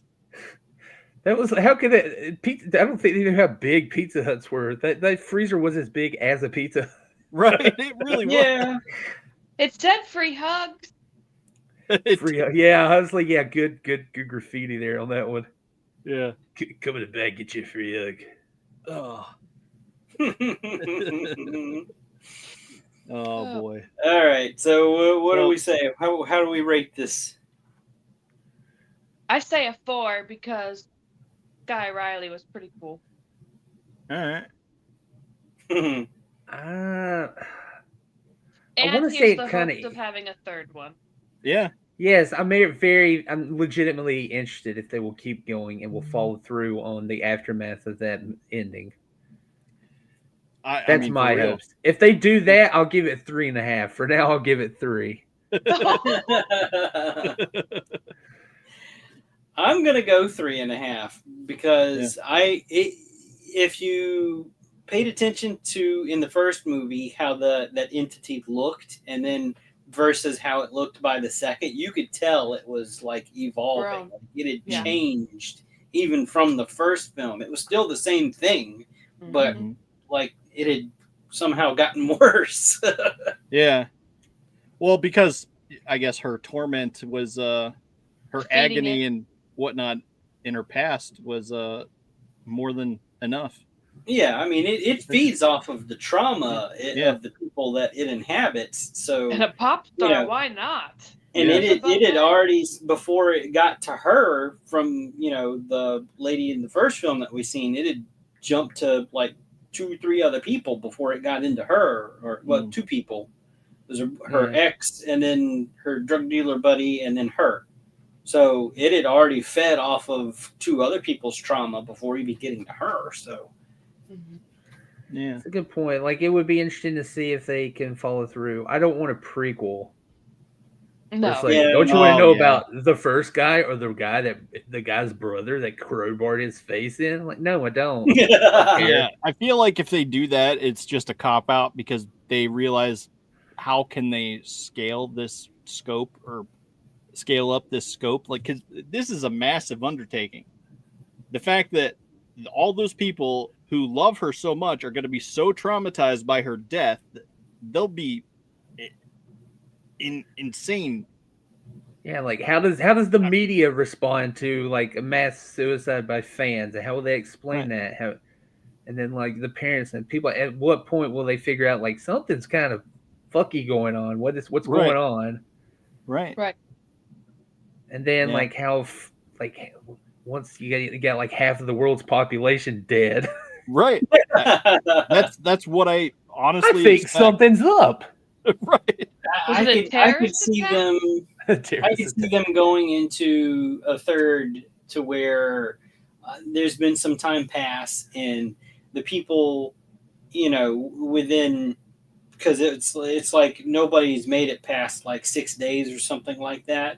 Mm-hmm. Like they've probably had a few of them, off themselves in front of other people, and those have already gotten away. But the ones that haven't quite yet, like they've tracked everybody to this thing that they've witnessed of this pop star offing herself, on stage very publicly, and the ones that haven't done anything to themselves are locked away in an asylum or something, in isolation, and they're trying to figure out, what's making them want to do something to themselves. And then, systematically, one by one, it could be a guard or a therapist, and past this too, or, and it's just unstoppable, and it just gets away from them anyway.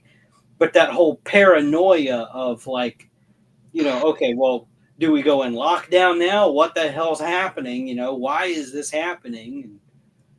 Plus, does this thing have a benefit? Because if it's not benefiting except for just the ability to feed, isn't it not cutting its lifespan drastically short by trying to reach as many people as possible? So I have a question about like what is it getting out of this? Why is it happy? It's seemingly happy that it's I can infect everybody now. Yeah. Or maybe it split itself up to inhabit more people all at once, and somehow those people, they'll come together and like it'll be like a group thing in front of maybe 1 or 2 other people, and those parts merge back together, and then it's this big mega creature thing the next time you see it. Well, like a Godzilla. Evolution up somehow. Yeah. A Godzilla is all teeth. Just Yeah, those multiple rows of teeth were wild. But you can just do like a whole movie, but just about like what are these TikToks of these girls going to look like for the next week? Just them talking to themselves. I think it'll. Never mind. I'm not going to say that. A lot of possibilities. You call it yourself. Yeah. Oh, wait a minute. I'll save that later. But yes, a lot of weird. Don't cop out and just say it could pick one person, because then it's come on. If they cop out and just do one person, I'll be mad. If they cop out and do a prequel to tell the story of that dude's crowbar death, that's also a cop out. The brother coming back to help. It was an interesting idea, and we actually don't know if that works or not now. So at least they got that idea saved. Yeah. Can somebody else think of that? But about the best thing they could do to slow everything down is maybe do a show, which everybody wants to do. But you probably could really wring a series out of each episode following one person during the aftermath of this. Yeah. And kind of gradually exploring, like talking and building up this universe about what's happening, because all these people are killing themselves now. Yeah, if you have the news. Yeah, you could really milk it. and then give you enough time to make the crazy ass third sequel or second sequel. Yeah. I don't know. I feel like that would probably be a little bit too much, but it kind of like what they did with what's the end of the world show, the apocalypse show. Which one? Yeah. Silo. No, the La Brea? No. Hang on. I almost have it on the tip of my tongue. It's the Purge. It's a movie.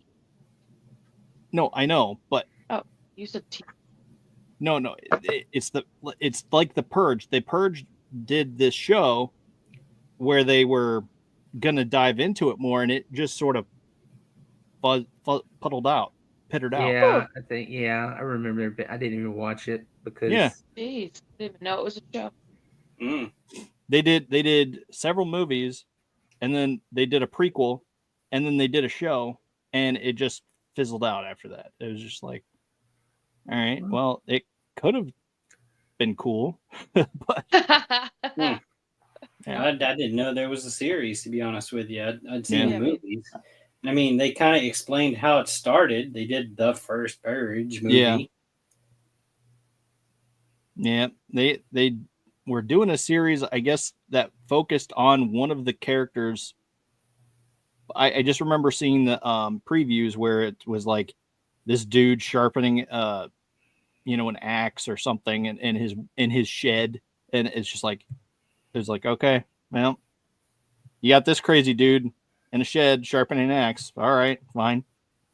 So it was more of they got lost in the visual element of just like, oh, here's these kooky, crazy killer people, and they didn't think about like what the actual story was going to be.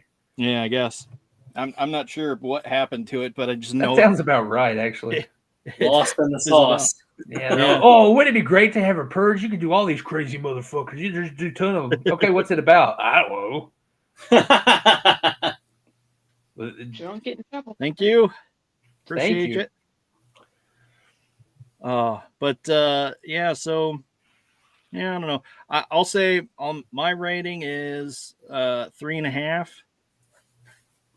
Because again, I'm also looking forward to that sequel, and it's definitely anticipating the sequel is high up there, but I will be disappointed, and you know where I stand on that.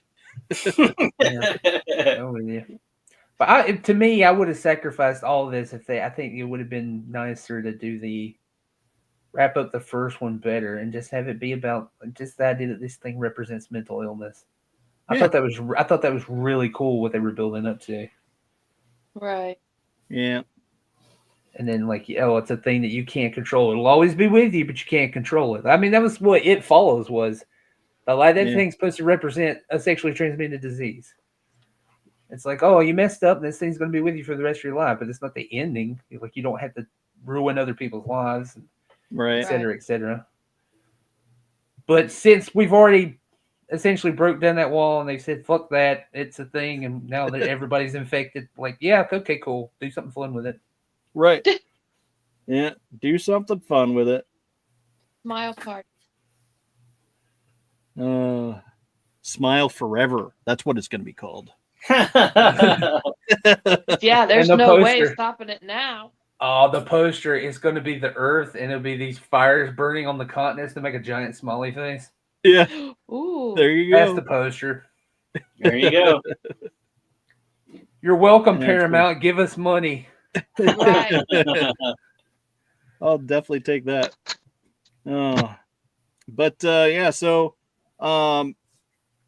let's see. Over the next couple episodes, we'll be having Brian Flynn on Monday for It's Frickin' Figures. Gonna pick his brain about the upcoming Wave 12 and 13, and hopefully Dustin, help me out. He's got to be running out of characters for Thundercats, right? Is he going to be the first person to do all? Because he said he'd never do the Burbles, and the Burbles are out, right? Yeah, the one Burble's out. Robur Bill is out. but they have Rober Bell. So they still have Rober Bell left to do. And who knows how many other burbles, a regular tan version, because Robert Bill is brown. Rober Bell is tan, but has a bow in her hair. So they could just do a bunch of Rober burbles with tan fur. That I love the answer to this. What are you, some kind of thunder nerd or something? No. Well, I mean, they have they have. Well, yeah, I forgot about that flyer. I mean, that was like, oh yeah, those things were totally in the show. I forgot about this little flying, those little gliders that the bad guys had. Yeah. The thunder, the thunder. They still have the thunder strike. I want to see done, and that's the top. Not they have top spinner of the Lunatics, not the Lunatics. The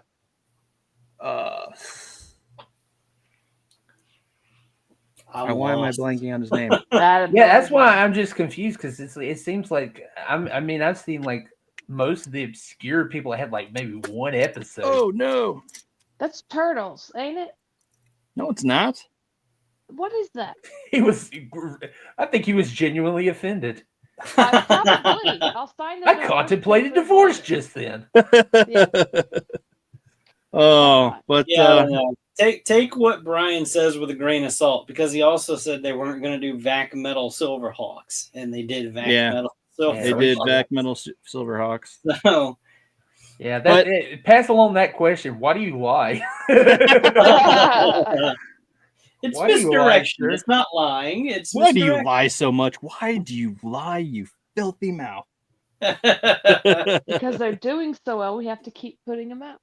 Yeah, I mean, there's several play sets that I feel like they could do. There's several vehicles they still need to make. I doubt that they'll ever do the feliner. That's the thing they take up into space to go to another planet altogether, because it's huge and it can hold everybody. And boy. Yeah, I doubt that they'll do that. Yeah. Well, still, I just want to know if he'll get through all the characters. Because there's still a bunch. As many as he's done now. They got to be close. They're actually still pretty far off. Really?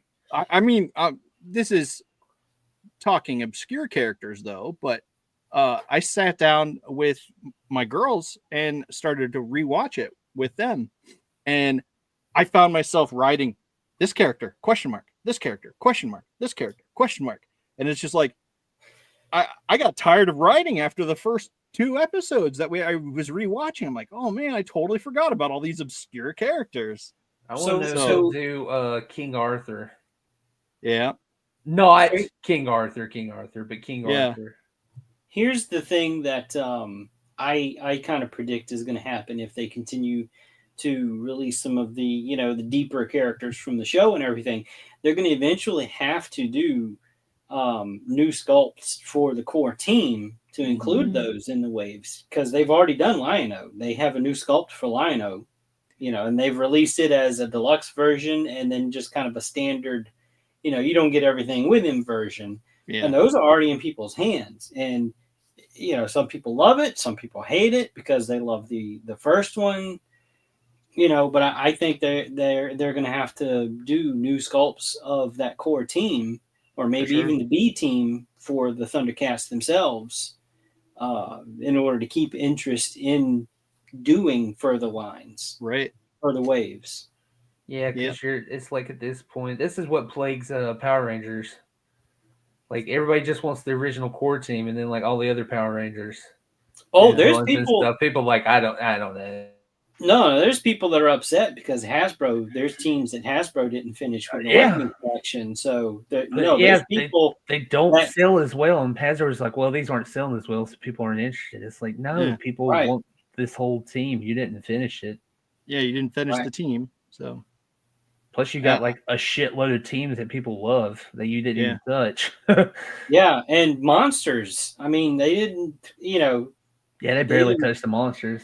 Right. They did most of them from Mighty Morphin. They didn't go into the other series of the monsters and stuff. So I know what that was. That's because each one of those would have to have an individual sculpt. There's like no reuse on any of those. Yeah. Just because they're so wacky. But well, who else is coming up? I'm sorry, I didn't mean to cut you off. Brian's coming. Brian's coming. And then next week, so this will tie into the movies that we're going to watch for next week. We're going to have Lori Calcaterra on 221 that comes out next week.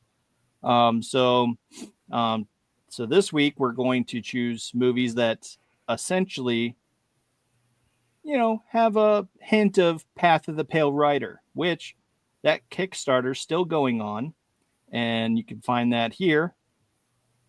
Path of the Pale Rider. Just go to Kickstarter, type it in, and you'll be able to tribute to their campaign. And my goodness, she has so much stuff going on. There's a lot of stuff in that campaign. It's outrageous, which we do plan on talking about next week in addition to the movies that we're going to pitch you. So I said, okay, well, yes, our audiences are roughly different compared to Monday to Fridays. So this will play for a new audience. And so she says, well, I said, what kind of movies would you say are similar to the essence of Path of the Pale Rider? She said, Cocaine Bear. So we're going to watch that. Shaun of the Dead. Oh. So we're going to watch that. Shaun of the Dead. And then she also said Book of Eli, which, again, I can't find any of these movies to stream anywhere. But I know that I can get to at least Cocaine Bear and Shaun of the Dead. So that's why we're going to go with those movies. But yes, so she said, so a lot of a post-apocalyptic stuff then. If you're digging that vibe. I'm looking at this now. I want to do a book trade with her. Yeah, there you go. So her story is pretty much in a nutshell, death is broken. So when you die, your spirit still inhabits your body. You don't go anywhere, but you're not preserved as if your heart's still beating or whatever. You still continue to decompose, but it's not just you. It's bugs and animals, and then it's for the living. What do you eat? Because if you go and slaughter a cow, the cow's dead, but still he's moving, gonna still move around. But you've got a hamburger that's jiggling and pulsating while you're trying to eat it. I'll go vegan. And then there's masses of swarms of bugs that which means dead or alive, and they crops. just decimate everything for crops. Yeah. So there goes your vegan option. Yeah. That's a cool idea. Yeah. And so we have all great movies. There's a lot of rewards you can pick from. Yeah. And, I mean, there's poker cards that get unlocked for every so many backers that they get. So it's not just the comics that have come out so far. And this Kickstarter is for it was issue 6, I think. Yeah, you can get all the back issues, so it's 1 through 6. Back issues. There's scratch and sniff stickers that she wants to unlock. There's like coffee mugs with hot sauce. Yep.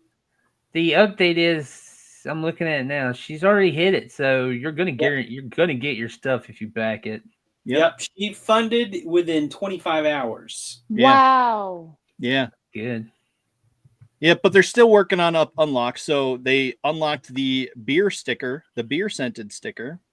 And then there's another sticker that I don't think she's revealed yet, but is coming up. And they unlock a new poker card. It's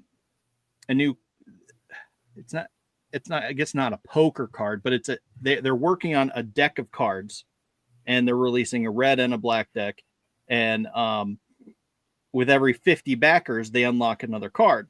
for your set, and you can unlock, past, if you want to be able to collect all of them, she's going to have that to where you can go and unlock all the cards with it as well. Yeah. And there's a couple of unique tiers that you can, pledge for, where it's a one of one item, or a very limited run of a particular cover, or there's sketch covers. If you pledge for that, one of the artists, you can request a particular character from the story, and it'll be a unique sketch for your copy only. Yeah. Oh wow. Yep. Yeah, there's some good stuff. A Woman After My Own Heart. You know me, Dustin. Post-apocalyptic westerns, man. Yep. She's what this very is. creative. Yeah. Yeah. When I told her I had mentioned this after the fact, I was just like, yeah, I wrote a post-apocalyptic western story, and she's like, what? You didn't tell me this? And it's just like, well, I did. It was in this book, and you should check it out. She's like, oh yeah, I'll have to check it out. Well, so Road Pig John says Brian Flynn mentioned about having a Tigra possibility come up. Pinless, supposedly invisible. Clear version was also a different from his first figure. Yeah, he mentioned that the wrist, they fixed the he had an armband that was half up his wrist that was on the invisible version, but was missing from the original Tigra. Said, let's see. So there's a possibility be based on that one. Okay. Thanks for the info. I would like figures of the designs from the later reboot that they tried to do. Yes, those had some really good designs in them. I mean, that would be interesting to put in on the line. Yeah, I have several of them right here. Here's Chitara and Lion-O. And so, yeah, you know where my head's going to be when we hit that topic. Yeah. I had asked him that. I had asked him that a while ago. I'm like, okay, well, if we do this, once you get through, are you going to do characters based on the comics? Because they had the they had the Dynamite comics now, but they had, I think it wasn't Top Cow. I don't know. They had another comic book, like the Dogs of War and stuff like that came out a long time ago, that had a whole nother set of creatures and characters and whatnot. It's like, that would be cool to have those characters. But so yeah, I'm gonna have to get those out and be like, dude, do these. But yeah, dig those out so you can. They're on my shelf. Right. They're on my shelf, and I have, like I said, an entire page worth of characters. Like, what about this character? What about this character? And it's like, man. He had mentioned the potential at like, what is it, the Rotocast, where they do the that's where the stuff's hollow inside. Yeah. Okay. Yeah. Well, he had mentioned the possibility of that on Edmund's show, the We Want More Thundercats guy. And I'm thinking, okay, well,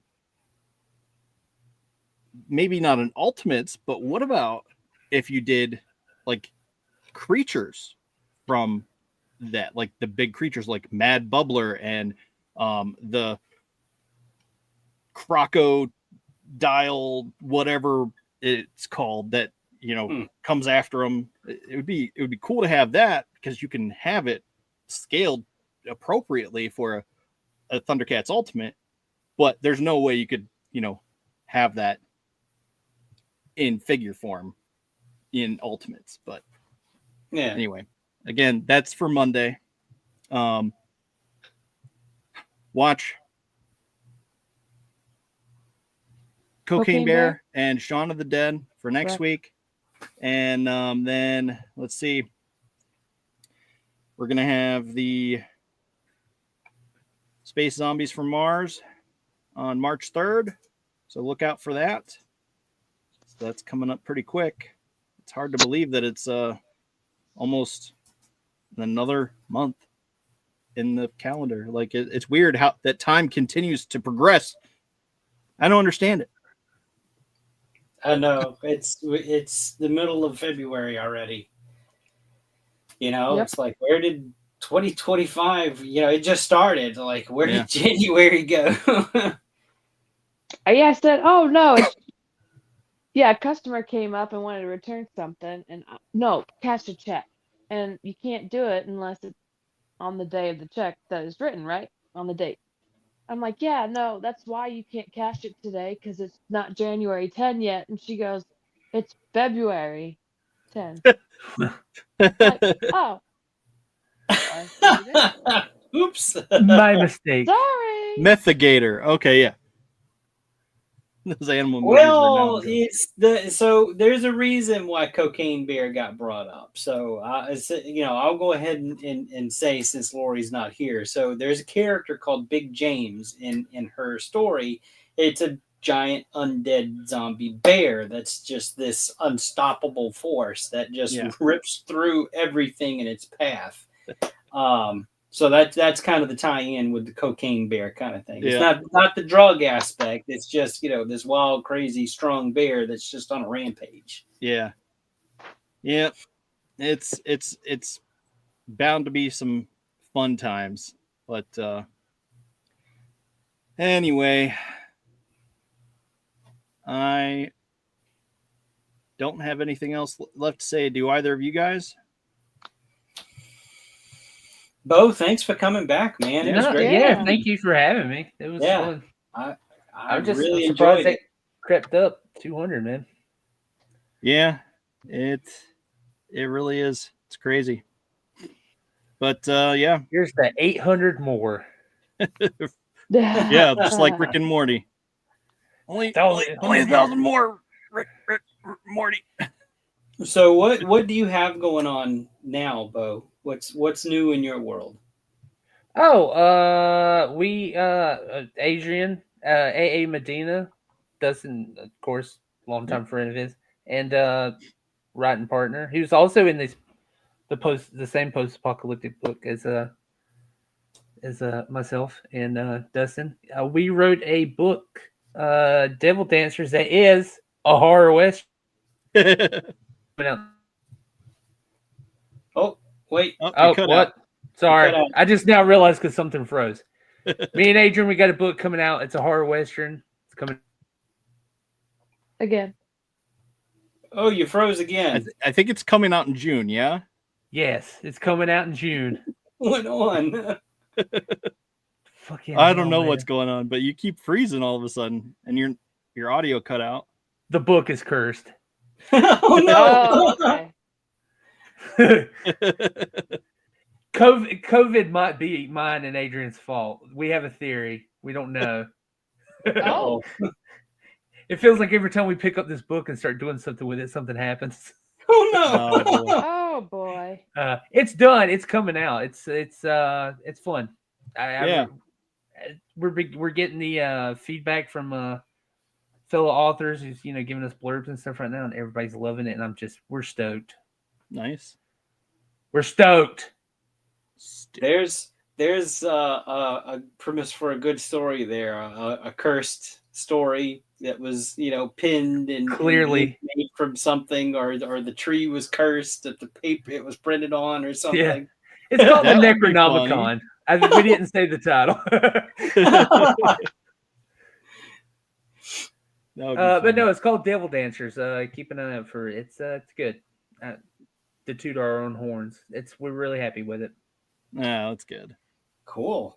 And then I think we're actually gonna re-release the book that we're talking about by year's end, year 47. Now that's gonna get re-released. Have you reconsidered doing comics for it? Because I am dying to do that. I would love that. I know we still have that idea on the table, the 4v7. I would still like to get back to that one day. Yeah. I think that would be all of our MCs fun. Meeting. Yeah. That would be neat. It would be. And I think there's definitely room on the table to do like an omnibus. Not an omnibus, like a visual guide like you have like the Star Wars visual guides that you can flip through, and it has like character breakdowns and little blurbs about the characters. I think that would be cool. Like it would be. I've got like artwork and all that stuff because I have. That's why I'm interested to read this comic now, the Rider comic, because it's kind of something. I have zombies in mind. It's like the reason they're zombies is because people, they can't die. Like their souls have nowhere to go. Like I have an explanation. It looks like the whole mystery of this comic is what is the explanation, right? But so she's getting to explore the idea like way more than I did. So yeah, so that's why I'm interested in it. But yeah, zombies, ghosts, demons, terrible people. Yeah, really just terrible people. Angels, all sorts of fun, kooky characters. But no, yeah, comic would be great. Yeah, sounds fun. I'm still debating, and then of course other stuff working on. We had Leo on our show. Did I freeze again? I'm freezing again. Just for a second. Motherfucker! I got a movie coming out. It might get. Uh-oh. A movie coming out on Tubi. It might be on Tubi. Oh, really? Yes, we're working on it. That'll be nice. Cool. You like definitely got it. That's awesome. What's it called? Cherophobe. Cherophobe? Yeah, it's somebody. That's a person who's afraid of loved or being loved. Oh, okay. Yes, I gotcha. That's fitting for Valentine's Day, out tomorrow. Yes, it is. I guess it. Yeah, I wish it was available tomorrow, but it's not. It actually would be pretty good to watch on Valentine's Day. Yeah, we're definitely gonna have to watch that for the show. Yeah. When it comes out, I will let you know. All right, sounds good. But yeah, that's what I got going on, and I'm gonna stop talking now so I don't freeze up again. Where can you be found? Everywhere. My home. I'll give you my address. In most places. He's omnipresent. Yeah. Just at Infrafan. You can I'm on Blue Sky. I'm on Instagram. How do you even get on Blue Sky? Oh, you don't have to get an invite or anything. Yeah. I never bothered. I was like, okay, here's another platform that I am never gonna have the opportunity to update or remember to update. It's like Twitter without the fascism. It's great.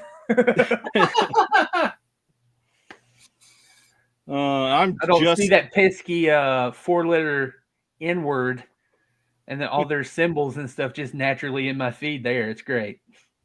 I don't see that stuff. Oh, nice. Yeah, I've been forced to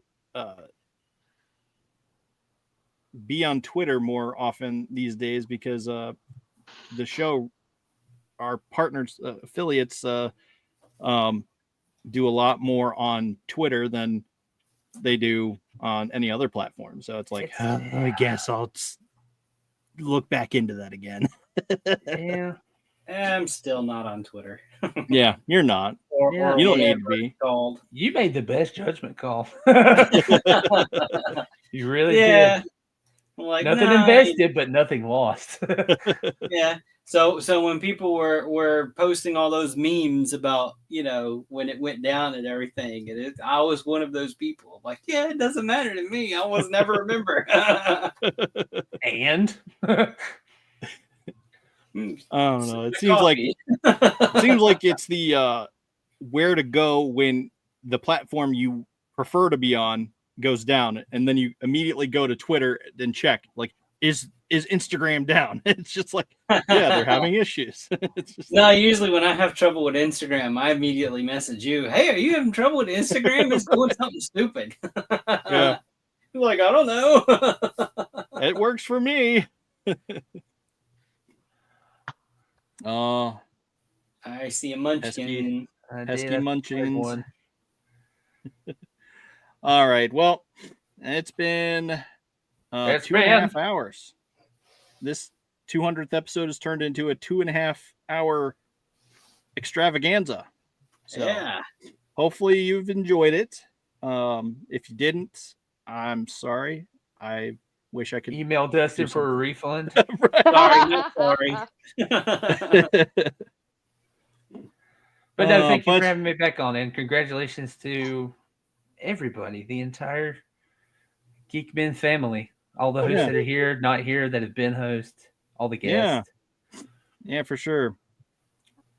One of these days we'll have maybe a 400th episode where we can get everyone back on, because I was really sad that we couldn't get everyone here, but I knew it's unlikely for everyone to get here in one piece at one time.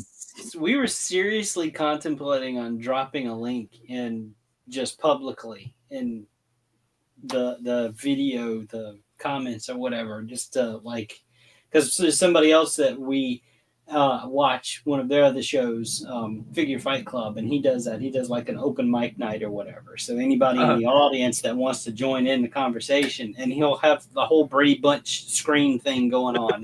And so we contemplated doing that, but we weren't sure if we were going to be able to handle that, and then still try at least to talk about the movies. Yeah, and what I had planned, which it sort of went how I imagined it would, but anyway. No, I had fun. I'm glad we went through with what we did go through. Yeah. Yep. Thanks for everyone who came out to hang out with us in the comments, and until next time, you can catch us here, same channel, same all that good stuff. Normally on Fridays. Yeah. Yeah. Well, Yeah. There's a caveat for some folks. No show tomorrow night. That was tonight. Well, yeah. Okay, so we are going to be still streaming the show. This episode is going to be streaming tomorrow, but I think it's going to go wide for everyone tomorrow, whereas it was just mainly for our links here, our resources, so our YouTube, Facebook, etc. But it's going to be everywhere tomorrow. But so if you're seeing this, one of us might be dead. Oh my, with a smile. All right, until next time. Wait, okay, one last thing. It reminded me of the picture that I sent you, and you immediately texted me afterwards, and you were just like, "What the hell was that picture?" And you were like, "Oh, it was just a picture." You're like, "I just got out of this movie," and it was just like, zoom in on it. Just zoom in on zombie. Do it. Whole frame. There it is. Until next time. Bye.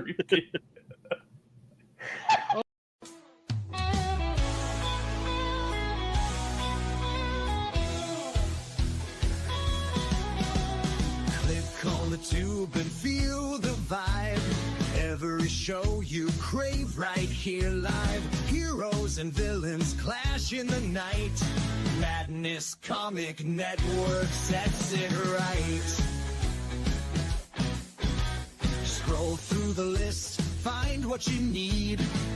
Epic battles and fast-paced speed. From capes to cosmic space delight. Tune in and watch your favorites ignite. On Facebook, share the thrill so grand. On X, the buzz across the land. Madness Comic Network all around. In every episode, joy is found.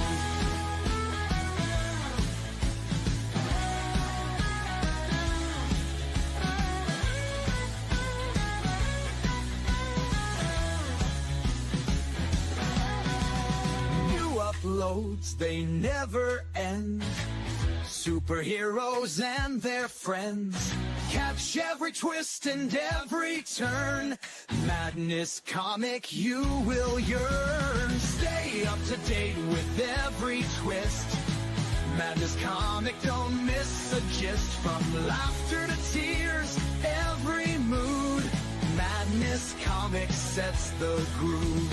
Click that button and subscribe. Catch the wave and ride the tide. Join the fun, join the craze. Madness Comic brightens days. Hey!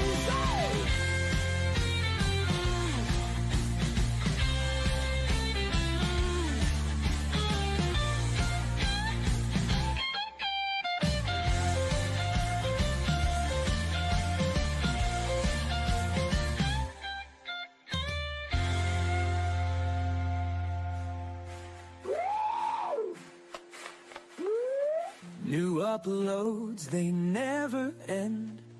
Superheroes and their friends. Catch every twist and every turn. Madness Comic, you will yearn. Stay up to date with every twist. Madness Comic, don't miss a gist. From laughter to tears, every mood. Madness Comic sets the groove. Click that button and